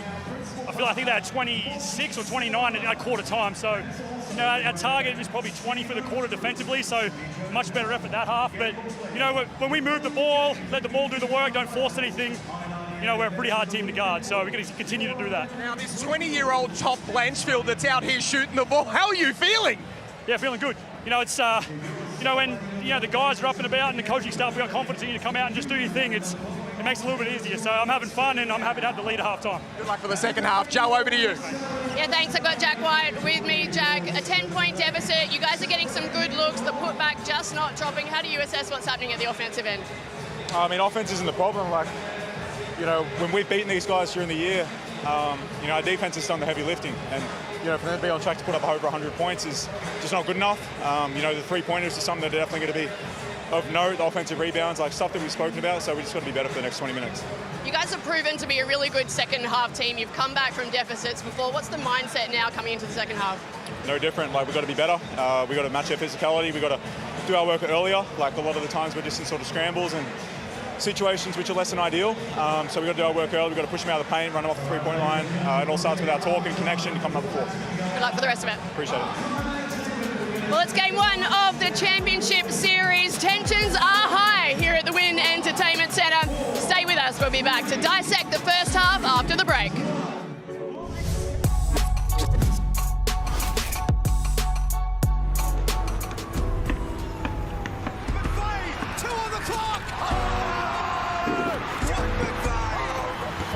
Points, 4 boards for Jesse Wagstaff, and the next one comes up to 39. Kings have had enough. Take your game from the local court to the big time.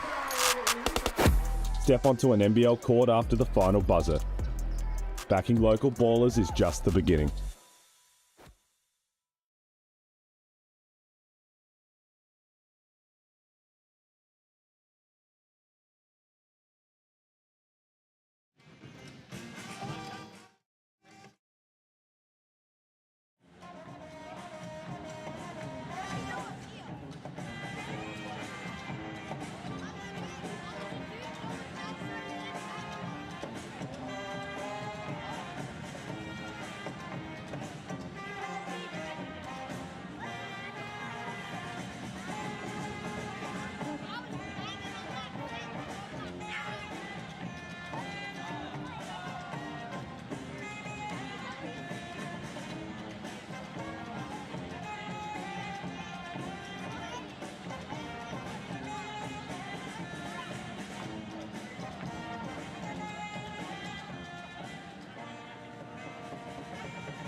Hawks picking up where they left off in Game 3, especially that man, Toddy Blanchfield, the veteran, stepping up when they need him most. A 10-point lead at the half for Melbourne United. Their superstars are yet to fire. They head into the locker room still with plenty of firepower, yet to mark their stamp on the game. Peter Hawley, Leonard Copeland.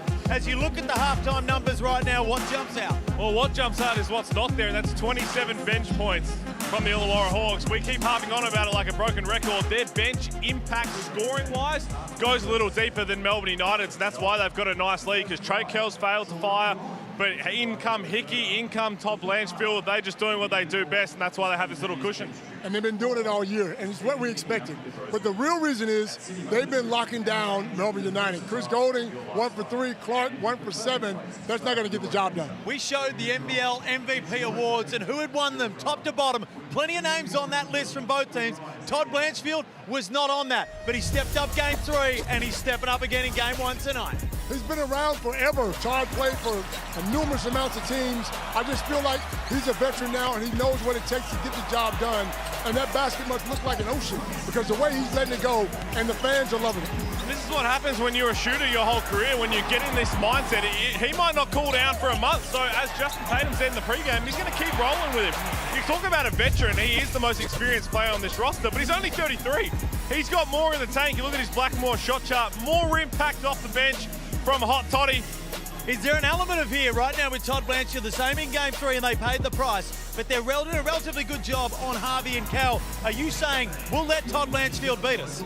I think they're going to, if you're Melbourne United, you'd rather play that game than say, you know what, let's get Trey Kell and Tyler Harvey confident early in the series. But 5-game series is a long time, and right now, Todd doesn't look like he's cooling down anytime soon.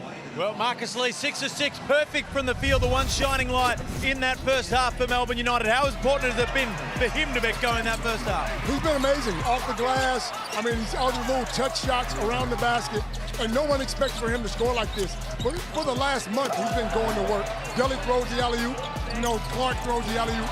He's smart. He's a smart player, and he brings a lot to the game. I think sooner rather than later in this series, Dean Vickerman's going to have a choice to make between starting Marcus Lee or Rob Lowe. Now, I know you don't, if it ain't broke, don't fix it, but Rob Lowe's got 0 points, only taken 1 field goal, no rebounds, minus 11. Marcus Lee is doing all the dirty work. Sam Frolling's aggressive against both. I know he starts the third quarters. Marcus Lee will start this one, but I wouldn't be surprised if Game 2 or 3 he starts from the jump go. Melbourne United heading to the locker room down 10. They're the ones who have to make the changes. How are you feeling with CG43 and Ian Clark relatively 2-0 in that first half, but you're still only down 10 to the best team in the league? Well, they got to get them going. I mean, and look, they're capable of getting going. Both of those guys can shoot the ball extremely well. They're a bit down. The crowd's into it. But Chris Golding's been there and done that, and so has Ian Clark. The 2 fouls hurt Chris Golding, but Dean Vickerman won't be worried. He'll be more worried about the 3 field goal attempts for Chris Golding. That's got to get up at least 10 more. It is loud, it is hostile, and the Hawks lead by 10. Second half up next.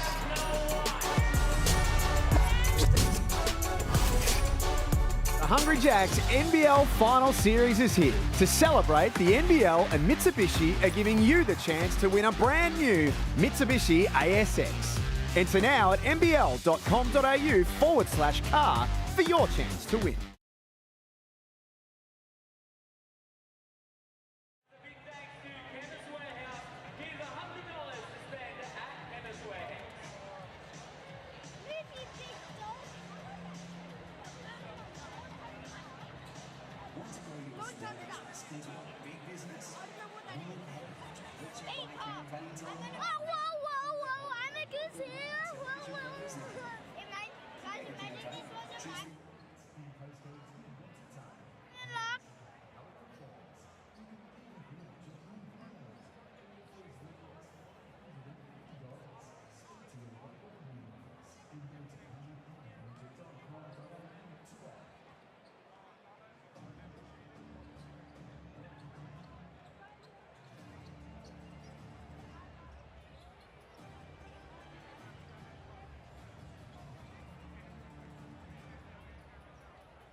United's a great team. They're well coached. They're super structured. You know, we're going to have a bit of that taste in our mouth from last year where they're the ones that knocked us out. So we want to, you know, get over them. That Melbourne United punch their ticket to the Championship Series. It'll be very intense because, I mean, those guys missed it last year by, a tough shot. McVeigh, 2 on the clock! Jack McVeigh with the shot of his life! And they've got guys like CG and Daly that have been in high-pressure final situations before and won. Dean will have them ready to go, and but I think that it'll be a really good thing for the NBL and for ourselves because, you know, you want to beat a team like Melbourne. Yes, last season's playoff combatants are this season's championship combatants. Illawarra chasing their second title, Melbourne branded as United their third. Men in the first half leading Illawarra, it was Sam Froling. Now, Sam Froling against Melbourne this season, averaging 19 points and 11 rebounds. Here he is with 12 points on the board to halftime. Why does Sam do so well this season against United? Well, he loves the matchups, and I believe the way his team is structured allows him to isolate a lot on his defender. And Andrew, I thought the focus early in the game to get him the basketball was the genesis for a lot of excellent shot creation by Illawarra in that first half. And I think we both agree they probably didn't capitalize as well as they could have. No, that's true, but Sam Froling's just a high-quality class player, and that's the starting point for it. And they do make a target of him. In fact, when you look at the way the game's played throughout the world, they throw it into the post way more than most. So it's he's getting a lot of opportunities. All NBL selection for Sam Froling this season, but he can't stop Melbourne scoring first out of half-time. Illawarra's turn with the ball. They shot at 50% from the field. In fact, 50% three-pointers as well as Trey Kell lets go and catches the rim. Rebound, Marcus Lee. Melbourne, excuse me, Derek, but Melbourne didn't do a lot wrong in that first half. You know, they had the 6 turnovers. It's not terrible. They just missed some shots that you normally expect them to make, and give the Hawks a bit of credit for the way in which they defended. And Trey Kell is not having a good one. He's camped on 2 points, as is Chris Golding, Ian Clark on 3. So some of the sharp shooters yet to get going, maybe that's a sign from Chris. And Dean Vickerman has made the first major adjustment of the series by not starting Rob Lowe in this second half, instead going with Ian Clark. Much was made of these two teams and their scoring prowess, 1 and 2 in the league, but Melbourne's defensive clout, are we about to see it in the second half? They deny Froling there, and momentum quickly out of half-time in favour of United. That would have really put the cat among the pigeons, maybe prompted a timeout from Tatum, but the shot from White rims away. That was a spectacular weak side help from Jack White. He was able to cover the rim and stop the dunk by Froling. And sorry guys, I didn't finish my major adjustments. The second one is that Matthew Dellavedova was replaced by Marcus Lee. Oh, what? Working so far as Ian Clark gets a gimme. Drew, was that legal? It was. It looked clunky. It looked awkward, but it was collect and 2 steps. The Hawks' biggest lead of the game is 11. They were out by 10 at the half, and it's fallen apart since they came out for the third. The margin back to 4. Sam Froling in a mix-up there with Mason Peatling, but look at Jack White. That's that weak side help that I was talking about. And 1, 2, you're allowed to gather steps, so that is legal. Great footwork there by Ian Clark. And Illy's been isolated like this a few times already in this third quarter, and it's lead to good results, Andrew. I like the attack on the rim. They're only 4 of 17 from the three-point line. Jack White now 2 of 9. Mason Peatling at the other end. 0 of 2. And Golding is fouled by Kell. And now Dean Vickerman will bring Matthew Dellavedova in after a really strong start by United. They've gone 2.5+ minutes, and Illawarra have not scored. In fact, that offensive fluidity we saw in the first half is seemingly gone under the duress of this Melbourne United defense. A 6-0 run to Melbourne to open the third quarter.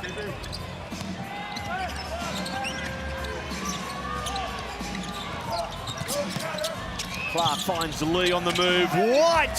Wow. He's stopped. He's met at the rim by Peatling. Then Froling. And there's a foul call. Clark will go to the line. How's your free throwing tonight, Jack? Well, it'll be tested, but this is getting a taste of his own medicine. Peatling, an outstanding effort to block that one, and Froling, he's upset. Didn't look like there's a whole lot of contact, but I did notice when Tyler Harvey said, let's challenge, Froling went straight to Tatum and said, no, don't challenge. Oh. Okay, well, that answers the first question. Have the yips disappeared? They have not. That was well short. You're going to miss. If he misses it, you've got to miss long. And he does. It's Hungry Jacks for New South Wales, courtesy Jack White. He missed almost the same way, Derek. He was short, and then he was short again. The code word is ISO. I-S-O. NBL.com.au. Follow the prompts and go to Hungry Jacks for your free burger. And Matty, basketball is such a unique sport. It's incredible what teams can get confidence from. Seeing Jack White miss those 2 free throws can actually invigorate a team. Oh now, Wani Swaka-Labullock, did he catch the head of Chris Golding? He appeared to. There was no whistle. It was a hell of an effort. This is locking and trailing. Oh, I think the elbow to the head, and then he just lost his balance and stepped out of bounds. But that did look like it was the elbow. The ball's clean, but it's the elbow to the back of the bonce of Chris Golding that probably should have earned him a trip to the free throw line. Well, it definitely should have, and especially in this era where there's the ultimate protection on the ball handler and especially the shooter as Delhi knocks down his little floater. You can't disrespect him that much to allow Delhi to come in there and just get into the paint and completely uncontested. So that shot takes him to double figures, 4 of 10. Dellavedova yet to have an assist tonight. Froling guarded by Lee. He spins away and off the left hand and the glass finds a way to score. Froling to 14 points. It's a game high for Sam. Well, this is what we talked about, the shape of the Illawarra offense and the outstanding threats they have. And it allows Froling just to take his time and go to work as the crowd's really getting into Chris Golding. It's a good show by Froling. There comes nice and high to get it out of his hands. Good basketball. Hawks by 7. It's back to Lee off the glass, just inside the clock. They had to work for it.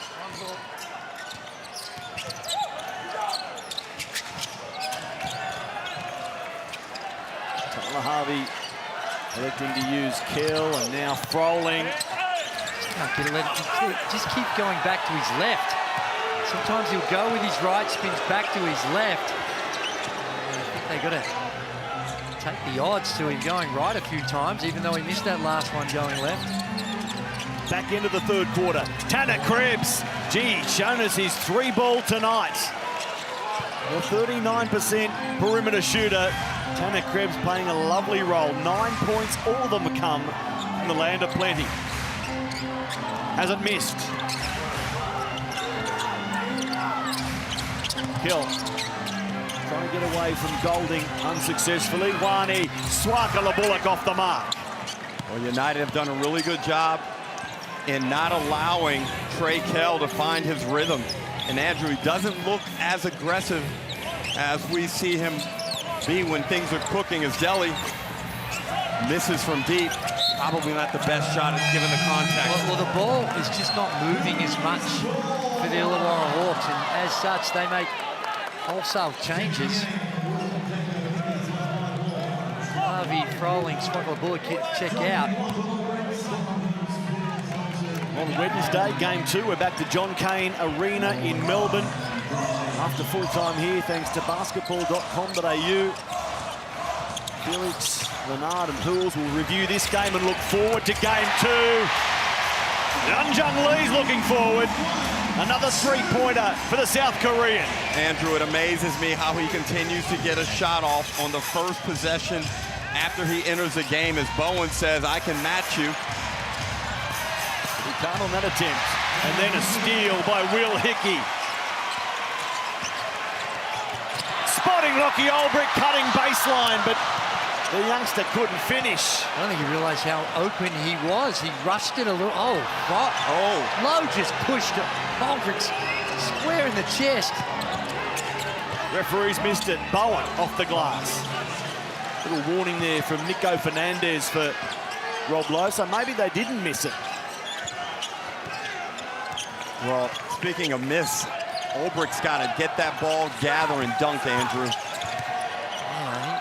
He didn't realize there was no one around. Low in the experienced or inexperienced Lockie Olbrich. Tough bucket from Will Hickey.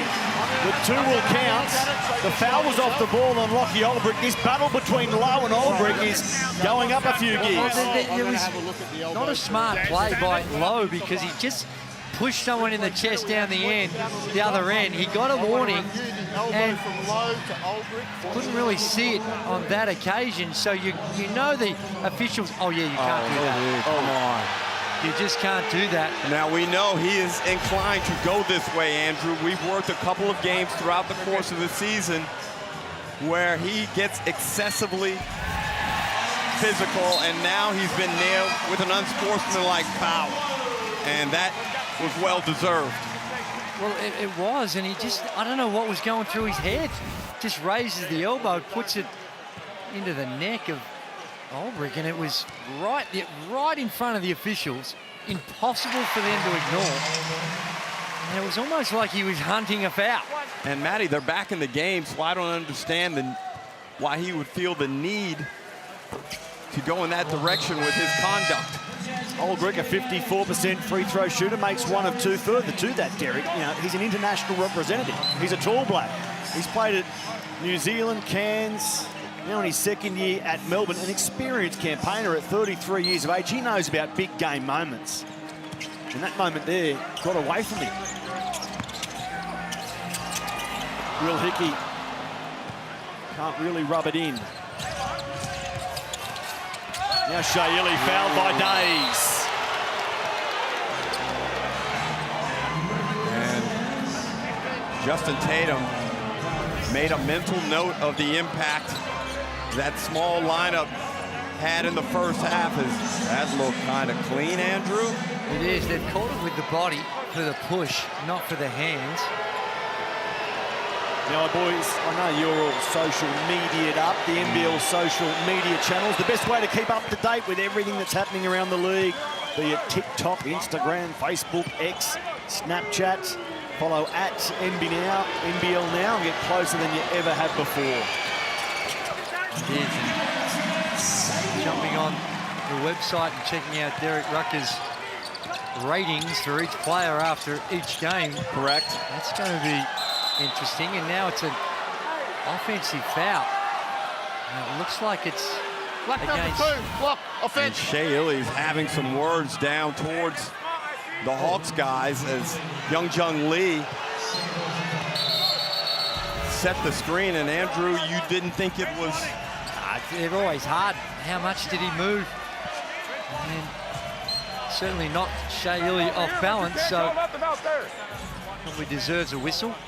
Former King, championship-winning assistant coach Brad Rosen, you've got a Hahn in-game insight for us. Yeah, I do. The intensity has definitely picked up. Illawarra has just got a warning there as Rob Lowe. Nice pass here to Bowen, and he'll be fouled. But as I'm saying here, it's really lifted the intensity, and the crowd, it is 5,500 screaming fans in here, Illawarra, wooing their team to victory. Days might be in a little trouble here. They might have a look at it. Replay centre. Can we please review the contact it's by a tough one because he was in a compromised position there. To me, that's not unsportsmanlike. No, but but because he does make contact under the armpit, but he just was in the air. The replay centre reviewing this for an upgrade. Watch it again. Normal foul, so I think a good call by the officials and the review centre. Well done, review centre. Drew, you know what else is coming? Not only Derek's post-game play review, but on Wednesday, he's going to tell everyone where he ranks this year's Illawarra team in terms of best offensive outfit in league history. Well, I won't give anything away. Yeah, well, thank you for that, Matt. But like so many of these things that I do, I at some point seek some level of counsel from the GOAT, Andrew Gaze. So, well, hopefully the 97 Melbourne Tigers, I would have figured. Well, let's not get carried away. Ranked highly, in the. Wow, look at that speed. Kyle Bowen leaves one out there, back in. Here's Darius Days. What a wild shot. Hit the ground. Was he claiming he was fouled? It's a bad shot, in my judgment. Didn't appear to be anything illegal from Melbourne. And now it's Melbourne losing the ball out of bounds. So, Matty, what we're seeing in this quarter is an escalation in intensity from Melbourne United. And in turn, it has thrown the Hawks out of their rhythm. Now, Andrew, the Hawks have lifted with some physical play. Now, Melbourne United seemingly have lost the rhythm that they found earlier in the third quarter, if you kept up with me. Yeah, I did. And it's ebbs and flows. It's an arm wrestle. And it's what we expected from the top two teams throughout the regular season. And Melbourne United, it is really hard to blow them out. It is. That they have shortened their rotation a little in this game. Flynn Cameron, who's been getting some spot minutes, seen very little, if in fact none of him. And in contrast, the Illawarra Hawks, as they have throughout the course of the season, spreading the minutes around, and you think perhaps in the last quarter, if fatigue becomes an issue, you might say advantage Hawks. Great hustle. Darius Days, a fantastic play. Blanchfield, tough shot, front of the rim. This quarter so far, it is 17-11 in favour of Melbourne. But Days and the Hawks are fighting hard. They're out by 4 still. Drew, you pointed it out in the first half. Marcus Lee kept getting caught on Dave O'Hickey. Now in this half, it's Rob Lowe who keeps getting caught in mismatches, as the Amy replay shows the hustle there from Days and the foul on Jack White. This game feels like it's a bigger margin than what it really is, and Melbourne United just need to be patient. Yeah. Don't get caught up. You're only down a couple of possessions. Melbourne won here way back in round 6. Drama-charged game, 92-87. After that, the Hawks beat them by 13, and then in the most recent match by 22. So a couple of double-figure wins for Illawarra in their 2 most recent meetings. But this one is tight. Young draws the foul. He was really up against it there, but found a way, and now might find a bonus point. Well, they top locked him. They didn't want him to get out of the wing to catch it on the perimeter. You see, he's right over on the sideline side, Clark, and that opens up the catch. And the composure at the rim by Lee with the left hand. Beautiful finish. Some of the cameo roles he's played this season have been fantastic. His returns against Melbourne, 3 points, 6 points, and 5 points. But off the bench with effect. Young Jung Lee heads back there now. And I love the rotation cat and mouse we're seeing. As you said, Andrew, Dean Vickerman has really tightened up his substitution pattern. But Justin Tatum is just bringing in waves and waves of players, trying to run the legs out of Melbourne United. Just under 90 seconds left in the third. It was Illawarra by 10 at halftime. They've had some challenges thrown their way in the third, but enjoy a 7-point buffer.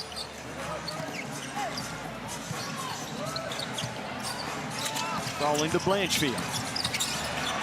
Back to Sam, who bumps into Lee, and Marcus gets enough of the ball to knock it down for Golding. Lee at the other end. And Jack White for 3. No. It's been no for the game. He's 0 of 6 now from the three-point line. Even though he's had his free throw problems, he has been knocking down the 3 ball very efficiently, but not tonight. 2 of 11 and 0 of 6 from the field for Jack White. But as a team, Andrew, they're 5 of 22, and there's good in that because I think they've gotten decent looks from the 3. And as you look over the course of the series, certainly this isn't going to be the standard. I wouldn't expect. If it is, it's going to be a tough game and series for Melbourne United. They're going to find a way to knock down. That's a tough 3. Wow, made look easy over the top of Wani. Swakala-Bullock, who runs back in offense, saying, good shot, I'll give you that. Ian Clark, now Hecky. Hit the ground, looked at the referees, and there was no whistle. That last bomb from Ian Clark. Will they go straight back to him? No, it's Golding. An 8th rebound for the game for Jack White. His season high 19 came here in their first matchup of the season. Now a foul called on Froling. Just did everything right. Froling on that occasion dropped the arm when he didn't need to. As soon as that arm goes from down from vertical, and he just still gets a lot of ball, but it's the dropping of the arm. Have a look here on the replay. There. So he had it in the right position, wraps his arms around the wrists of Jack White. And now the experiment and the mindset of Jack White comes in to play. Well, distance control has been an issue.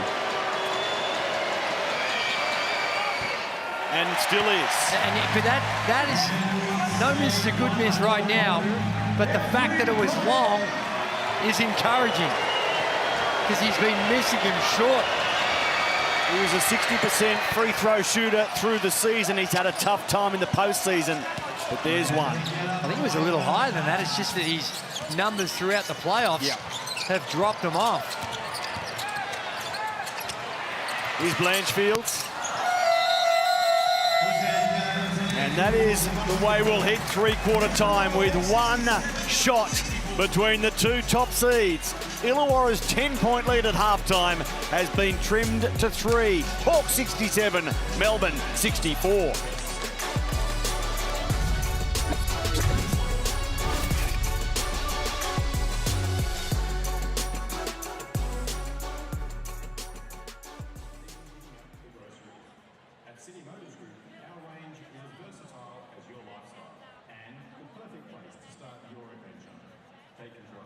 It's your journey, it's your drive.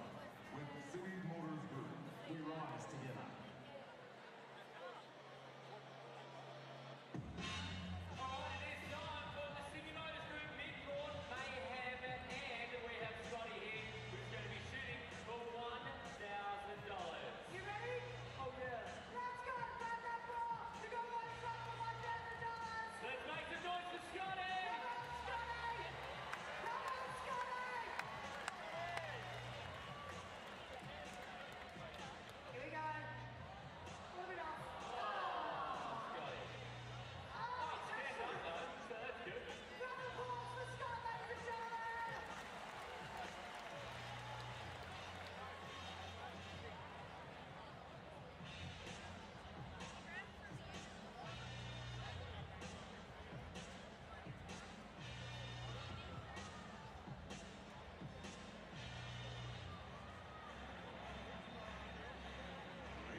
Welcome back to the Hungry Jacks. The NBL, it's the Hawks by 3 at three-quarter time.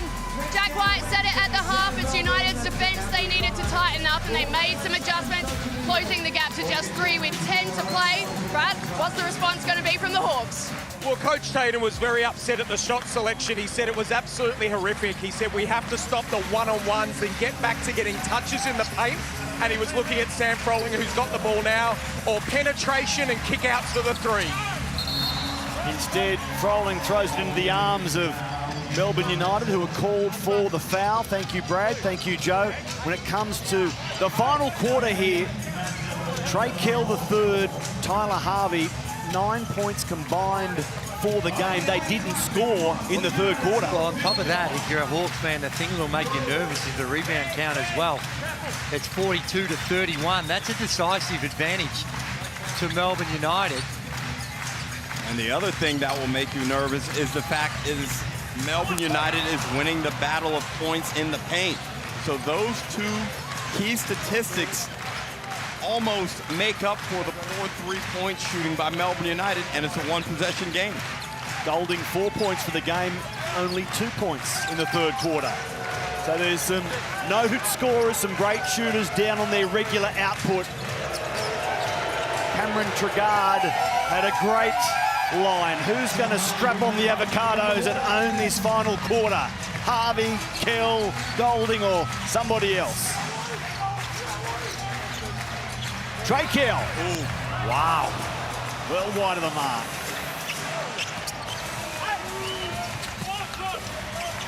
Rebound for Melbourne. Scoring is Chris Golding. And the tenor of this game has changed from a free-flowing offensive game in the first half to now they're back in the backyard slugging it out with one another, and that's exactly how United want to play this game. Kell gets one to fall, shakes his head in exasperation. Melbourne had fought back to level it up, and then Illawarra edge ahead by 2. How important is game 1? Well, 14 years in a row when it came to the championship series, the game 1 winner went on to take the title. The last couple of years have bucked that trend. I was about to say, the last 2 seasons, though, game 1 has been a poison chalice and teams have lost. I'll take the 14 over the 2, though. That's statistically, I'm with you, and you'll take a two-hand stuff on a very simple offensive set, and it's just not the same vigour on the defensive end that we saw in that first half that we're seeing from the Illawarra Hawks. Scores level. Final quarter, game 1. The Hawks trying to hold their championship series home court advantage. Will they come away empty again?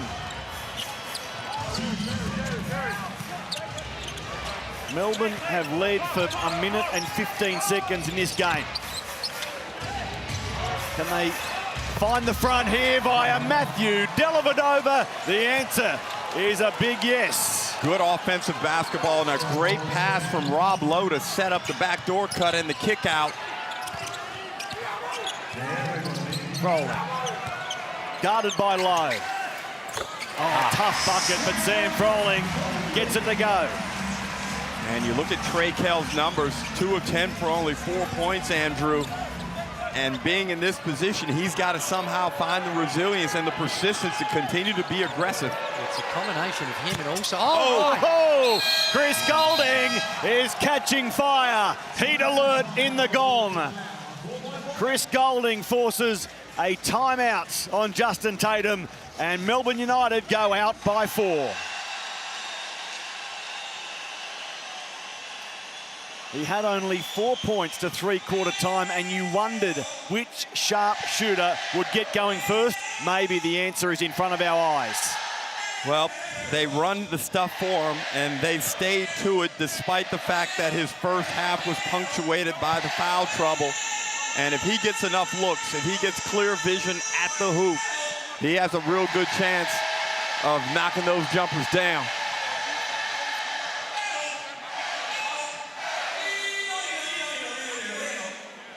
So the two coaches very much at the fore as we go down the stretch. 75-71, Melbourne back in front. The Hawks have held sway for most of this one. But they've encountered a dry patch since half-time. And they'll need to delve into that regular season championship and all their offensive potency to get out of this one. So an Amy replay of Chris Golding. This is his second of back-to-back threes men. Well, you know what he is? It's perfect execution, how he's preparing to shoot before he's even caught the ball. The way he steps into it, and it's his lower body, his legs, that allow him to get that shot off so quick, and very similar from Harvey, although not the same outcome. Expert comments, Andrew Gaze, Derek Rucker, more than 1,000 NBL games, nearly 30,000 NBL points and 6 championship series combined, Gaze and Rucker. As Dellavedova goes to low, puts it on the floor, gets closer and banks 2. They're just not getting stops right now, the Illawarra Hawks. Yes, they're having some problems keeping that scoreboard moving down this end of the floor, and that's just going to be a turnover. Good defense from Lowe. Melbourne with momentum. Billy for Dellavedova for 3, it's short, and the rebound is collected by Days and eventually Trey Kell. Joe, you've got a Hahn insight for us. I do. The message from Dean Vickerman there in that timeout. No O-boards and no easy looks from the perimeter. Guys, this game smells like a big finish for Chris Golding, though. Just watching him, a combination of the tension, the booing from the crowd every time he gets the ball. They better be careful not to poke the bear here. Brad, over to you. Yeah, Illawarra and Coach Tatum, he was all about they've had their run. It's up to us now. We've got to stay with the energy, stay with the plays that are getting us done, and also offensively, don't take the first shot, take the best shot. Well, I agree with him, Brad, but they've got to find some offensive execution with only 18 points in a quarter and a half of basketball. That's just unacceptable from the best offensive team we've seen in a number of years. And what a contrast it is from the first half, where it was free-flowing. They were knocking down shots. And, Melbourne United, the last 4 times they've trailed at halftime, they've got the win, and there's a foul, and Chris Golding is going to the line to shoot a couple. And let's give some credit to Rob Lowe, because we admonished him for that high contact on the foul when he got the unsportsmanlike. But Andrew, he's changed the tone of this game. That physical play, you know, sometimes that's what it needs to sometimes get your team motivated or rock the opposition. Yeah, but I think Tatum's advice is sound to me. They're really taking some early opportunities. They're not getting to the cup like they did early on. And when they are getting in there, the defense that they're getting met with is a lot more intense than what it was in the first half. So Melbourne kept Illawarra to 14 points in the third quarter. And since then, Illawarra scoring only 4 points since three-quarter time. So 4.5 minutes, 4 points. Where's the offense coming from? Maybe it's Tyler Harvey. He just hasn't had enough looks. 4 of 10. But there's been periods of the game where he really hasn't been involved on the offensive end, and that's the type of action where he's in his sweet spot. Shea Illy gets to the rack. So Melbourne controlling things nicely here. Will Hickey kicks it out for Days. Hickey again. Guarded by Krebs. Hickey scores. I like the timeout by Dean Vickerman. Yeah, Dean Vickerman wants to assemble the troops at 81-75. And this is good just for as rest as much as it is for strategy, because they've been spectacular on the defensive end. Illawarra just have not been able to get stops in this last quarter. They've got 17 points already, and we've got only a few ticks under 5. Let's listen in to Justin Tatum. You got to contain the front. There wasn't no clip. Dabo, if Lowe is going to guard you, you will find the shooters and drive towards them, okay? If they're tight, then you can go ahead and turn. If not, try to give them the ball and clip, because Lowe's going to be back here, okay? As many early punches as we can, but if not, floppy inside. We got to keep tipping away to get layups. But down here, we got to eliminate their penetration. So we got to play tough. All right, rebound and go. Let's go, man. Since taking over, he is 36 and 20, a winning percentage of 64%. The bloke at the other end, Dean Vickerman, across his 11 years as head coach, a winning percentage of 63%. And one would think in this context, Andrew, advantage goes to Melbourne United just based on the experience that man right there on the screen has. But here in the sandpit, anything is possible. All this team needs is a couple of plays to go which way, and the Hawks can really turn this around, but they're challenged at the moment. Final 5 minutes, game 1 of the championship series. The Melbourne steal home court advantage. Ian Clark from the corner. It's tough. Really good closeout by Blanchfield. Hickey stepped his way to the backboard but couldn't finish. Melbourne by 9. This is really quiet. Illawarra crowd right now. Well done. Compared to game 3 last Wednesday, which was the loudest sandpit most people can remember. It is eerily silent for Hawks Hoops fans. They got off the hook with that second attempt there by Krebs. He had an excellent look at it, and Marcus Lee has been sensational in this game. Blanchfield can't score and can't get the rebound. Clark does.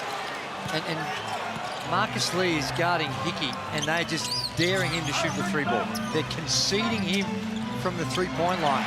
Now a steal by Will Hickey. How does he finish this one? Safely is the answer. And a careless play there from Melbourne United.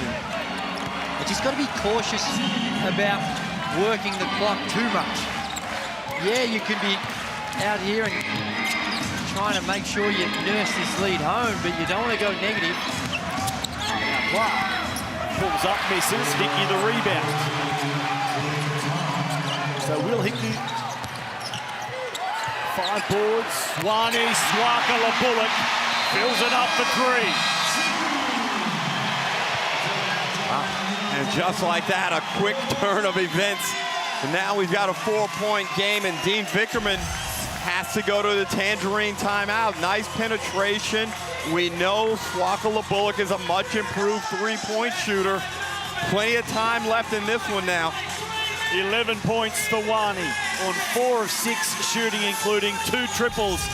He's a great defensive player. He reminds us of his offensive clout as well, and we will listen in to Dean Vickerman. Grab him right now.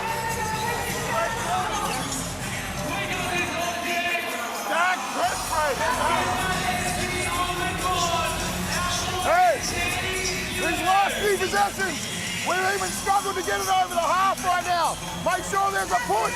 We get a stop. Make sure we still run it. I want to stay with circle 3 right now. I want to stay with circle 3. All right? Let that thing happen. Marcus, you made a lead read. Are you setting? And there's a short goal. Or are you snapping? Let's go. So the last timeout works for Justin Tatum. Can Dean Vickerman get the same result after his timeout? 3 minutes and 4 seconds to play. Melbourne by 4. Game 2 on Wednesday. Read all about it. Basketball.com.au. 7:30 Wednesday, John Cain Arena. Who is 1-0 up for Wednesday? Well, if Melbourne United continue to control the backcourt, which they've done very well, particularly in this second half, they'll have a great opportunity to return home up 1-0. Jack White gives it up for Dellavedova.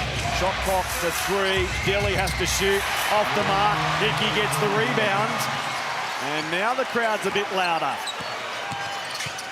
Hickey finds Blanchfield. Trey Kell, 2 of 10 after he went 1 of 10 in game 2 of that playoff series. Swaka-Bullock.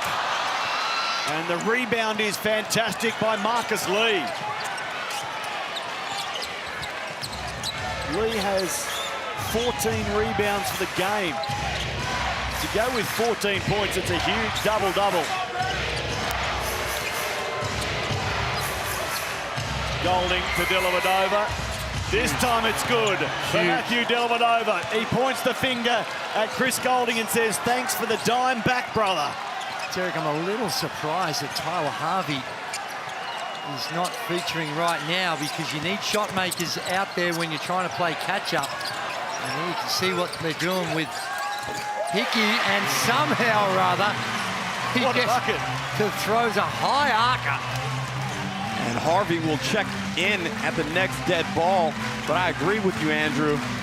Some lost minutes over the past few possessions for the Hawks on the offensive end. Straight away, Dean Vickerman gets Shea Illy ready to check in. Minute 20 to play, and Jack White boisterous around the rim. 89-82. Dellavedova, so savvy with the basketball, and I said in the first half all he needed to do was make enough threes, but this is what he's great at. Ball distribution, hooking his teammates up. Jack White, the recipient. He takes out Ian Clark, comes out of the game for Shea Illy, so Dean Vickerman wants a little more defense, although I think Ian Clark's been very good on the defensive end. Every made bucket by Melbourne makes it a bit tougher for Illawarra. Great pressure. Clock ticking.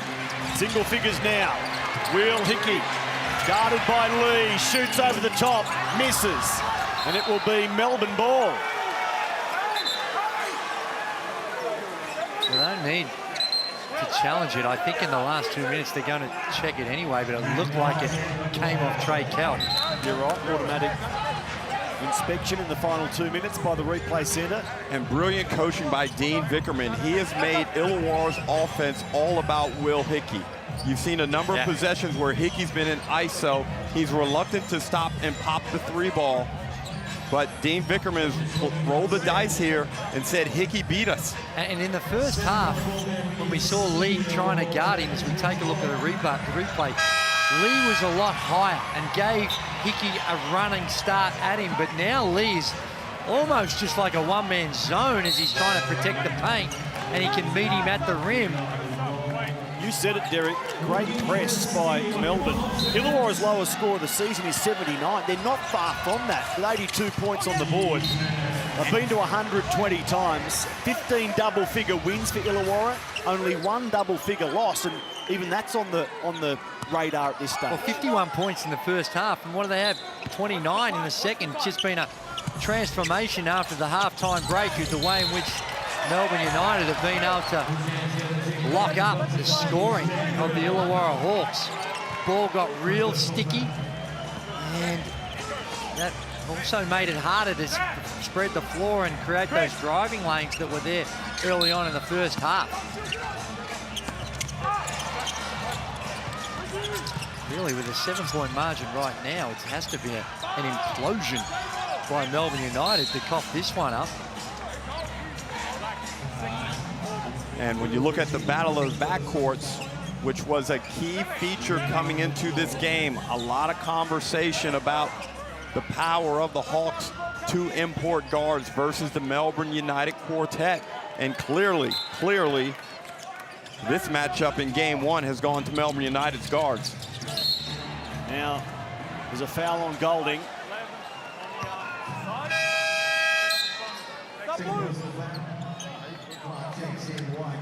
We saw in that game too, in that Phoenix series, when Kell and Harvey weren't firing, 4 of 23 from the field. They looked all out of sorts, and hasn't quite as been dramatic here. 6 of 20 combination of those two. But it shows that they need to find some alternatives. In the first half, they did. So both teams in the bonus. Every foul now will send the opposition to the line, including on this occasion. Well, sometimes, Andrew, the key to shutting down great players is reducing their usage. And that's been the case primarily with Tyler Harvey. He just hasn't had enough of the ball in his hands. And the overplaying on Tyler Harvey, and then as we mentioned before, allowing Davo Hickey to try and beat you. And sometimes that's the risk you got to take. And with free-flowing teams that like to get up and down, and you're going to rate this team, I'm sure, and one of the all-time great offensive teams, Melbourne United in his second half made it scrappy. Yep. Made it messy. And just put the Illawarra players in awkward positions, and they started to take some really tough shots. The ball doesn't move as much, and as such, advantage Melbourne United, and they hold this high-powered offense to only 82 points with 47 seconds remaining. Chris Golding, 10 points in the final quarter. They've got 5 scorers in double figures now. Dellavedova, 16. Lee, Golding, 14. Illy, 13. Clark, 11. They've shared it around Derek. And the big point is all 4 of those guards are in double figures. And the assists, 19 assists for Melbourne United, outstanding. 9 turnovers is below their season average. And remember, they started off with several turnovers early in the game. Marcus Lee, 100% shooting for his 14 points. Add 14 rebounds and a steal and 2 blocks. Marcus Lee, what a night. What a way to start the championship series. And he's a plus 14. So Melbourne United beaten in the championship series last year by Tasmania. Beaten by one of the great shots from Jack McVeigh. They had an off-season to stew on it. They finished second to the Hawks. But they played a great semi-final series or playoff series against Perth and arrive here, game 1 of the championship series, and can reach out and touch a win.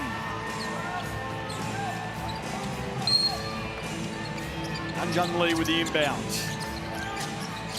Finding Will Hickey for a quick 3. Hickey knew it wasn't going, follows up, scores from close range. 7 the difference. Well, Andrew, you need some steals, some sloppiness, and some quick buckets. There's a foul, Hickey on Clark. Clark to the line. You don't want to foul Ian Clark. He's exceptional free throw shooter. He is on the season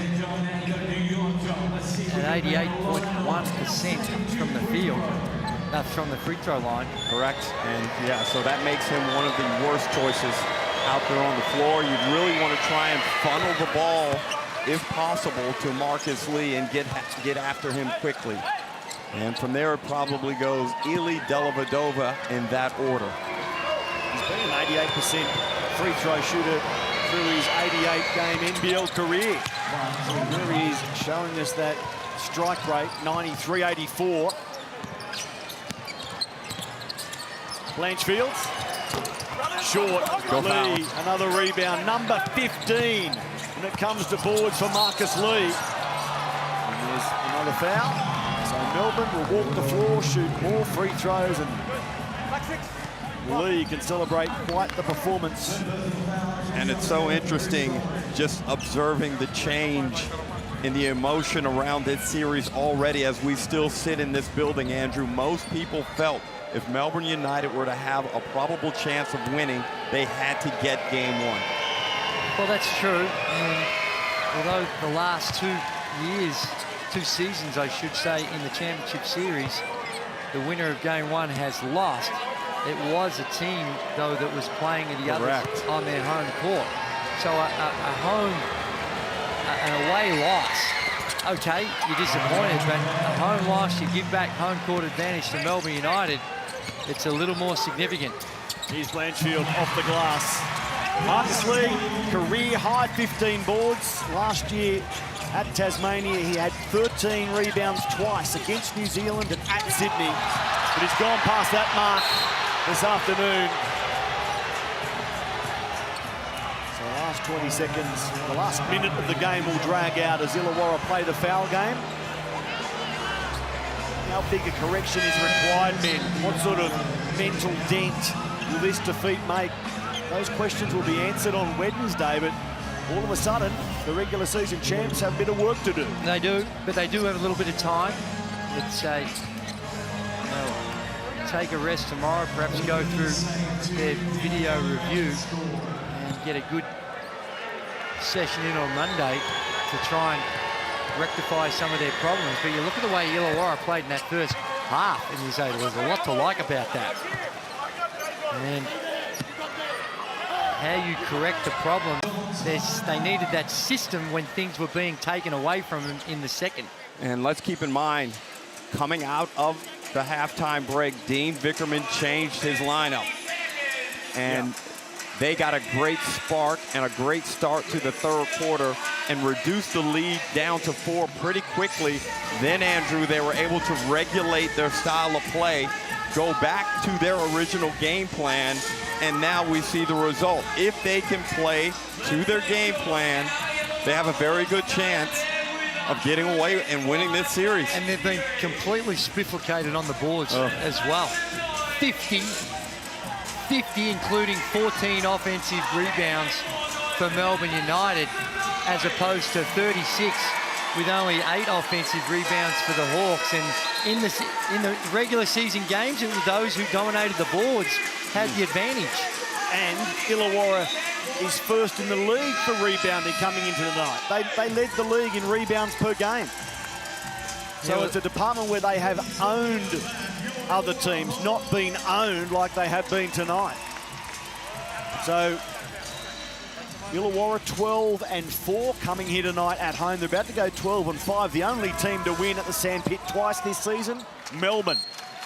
Illawarra hope to go to John Cain Arena where they beat Melbourne in round 12 and repeat the dose. Kell.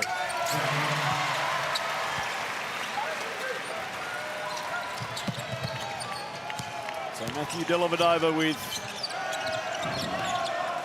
10 seconds to play now. Just a brilliant, we'll bounce it out. Second half, Matty, by Melbourne United as the coaches already shake hands. Absolutely. Melbourne come to Wollongong, smack the Hawks in the face and steal home court advantage.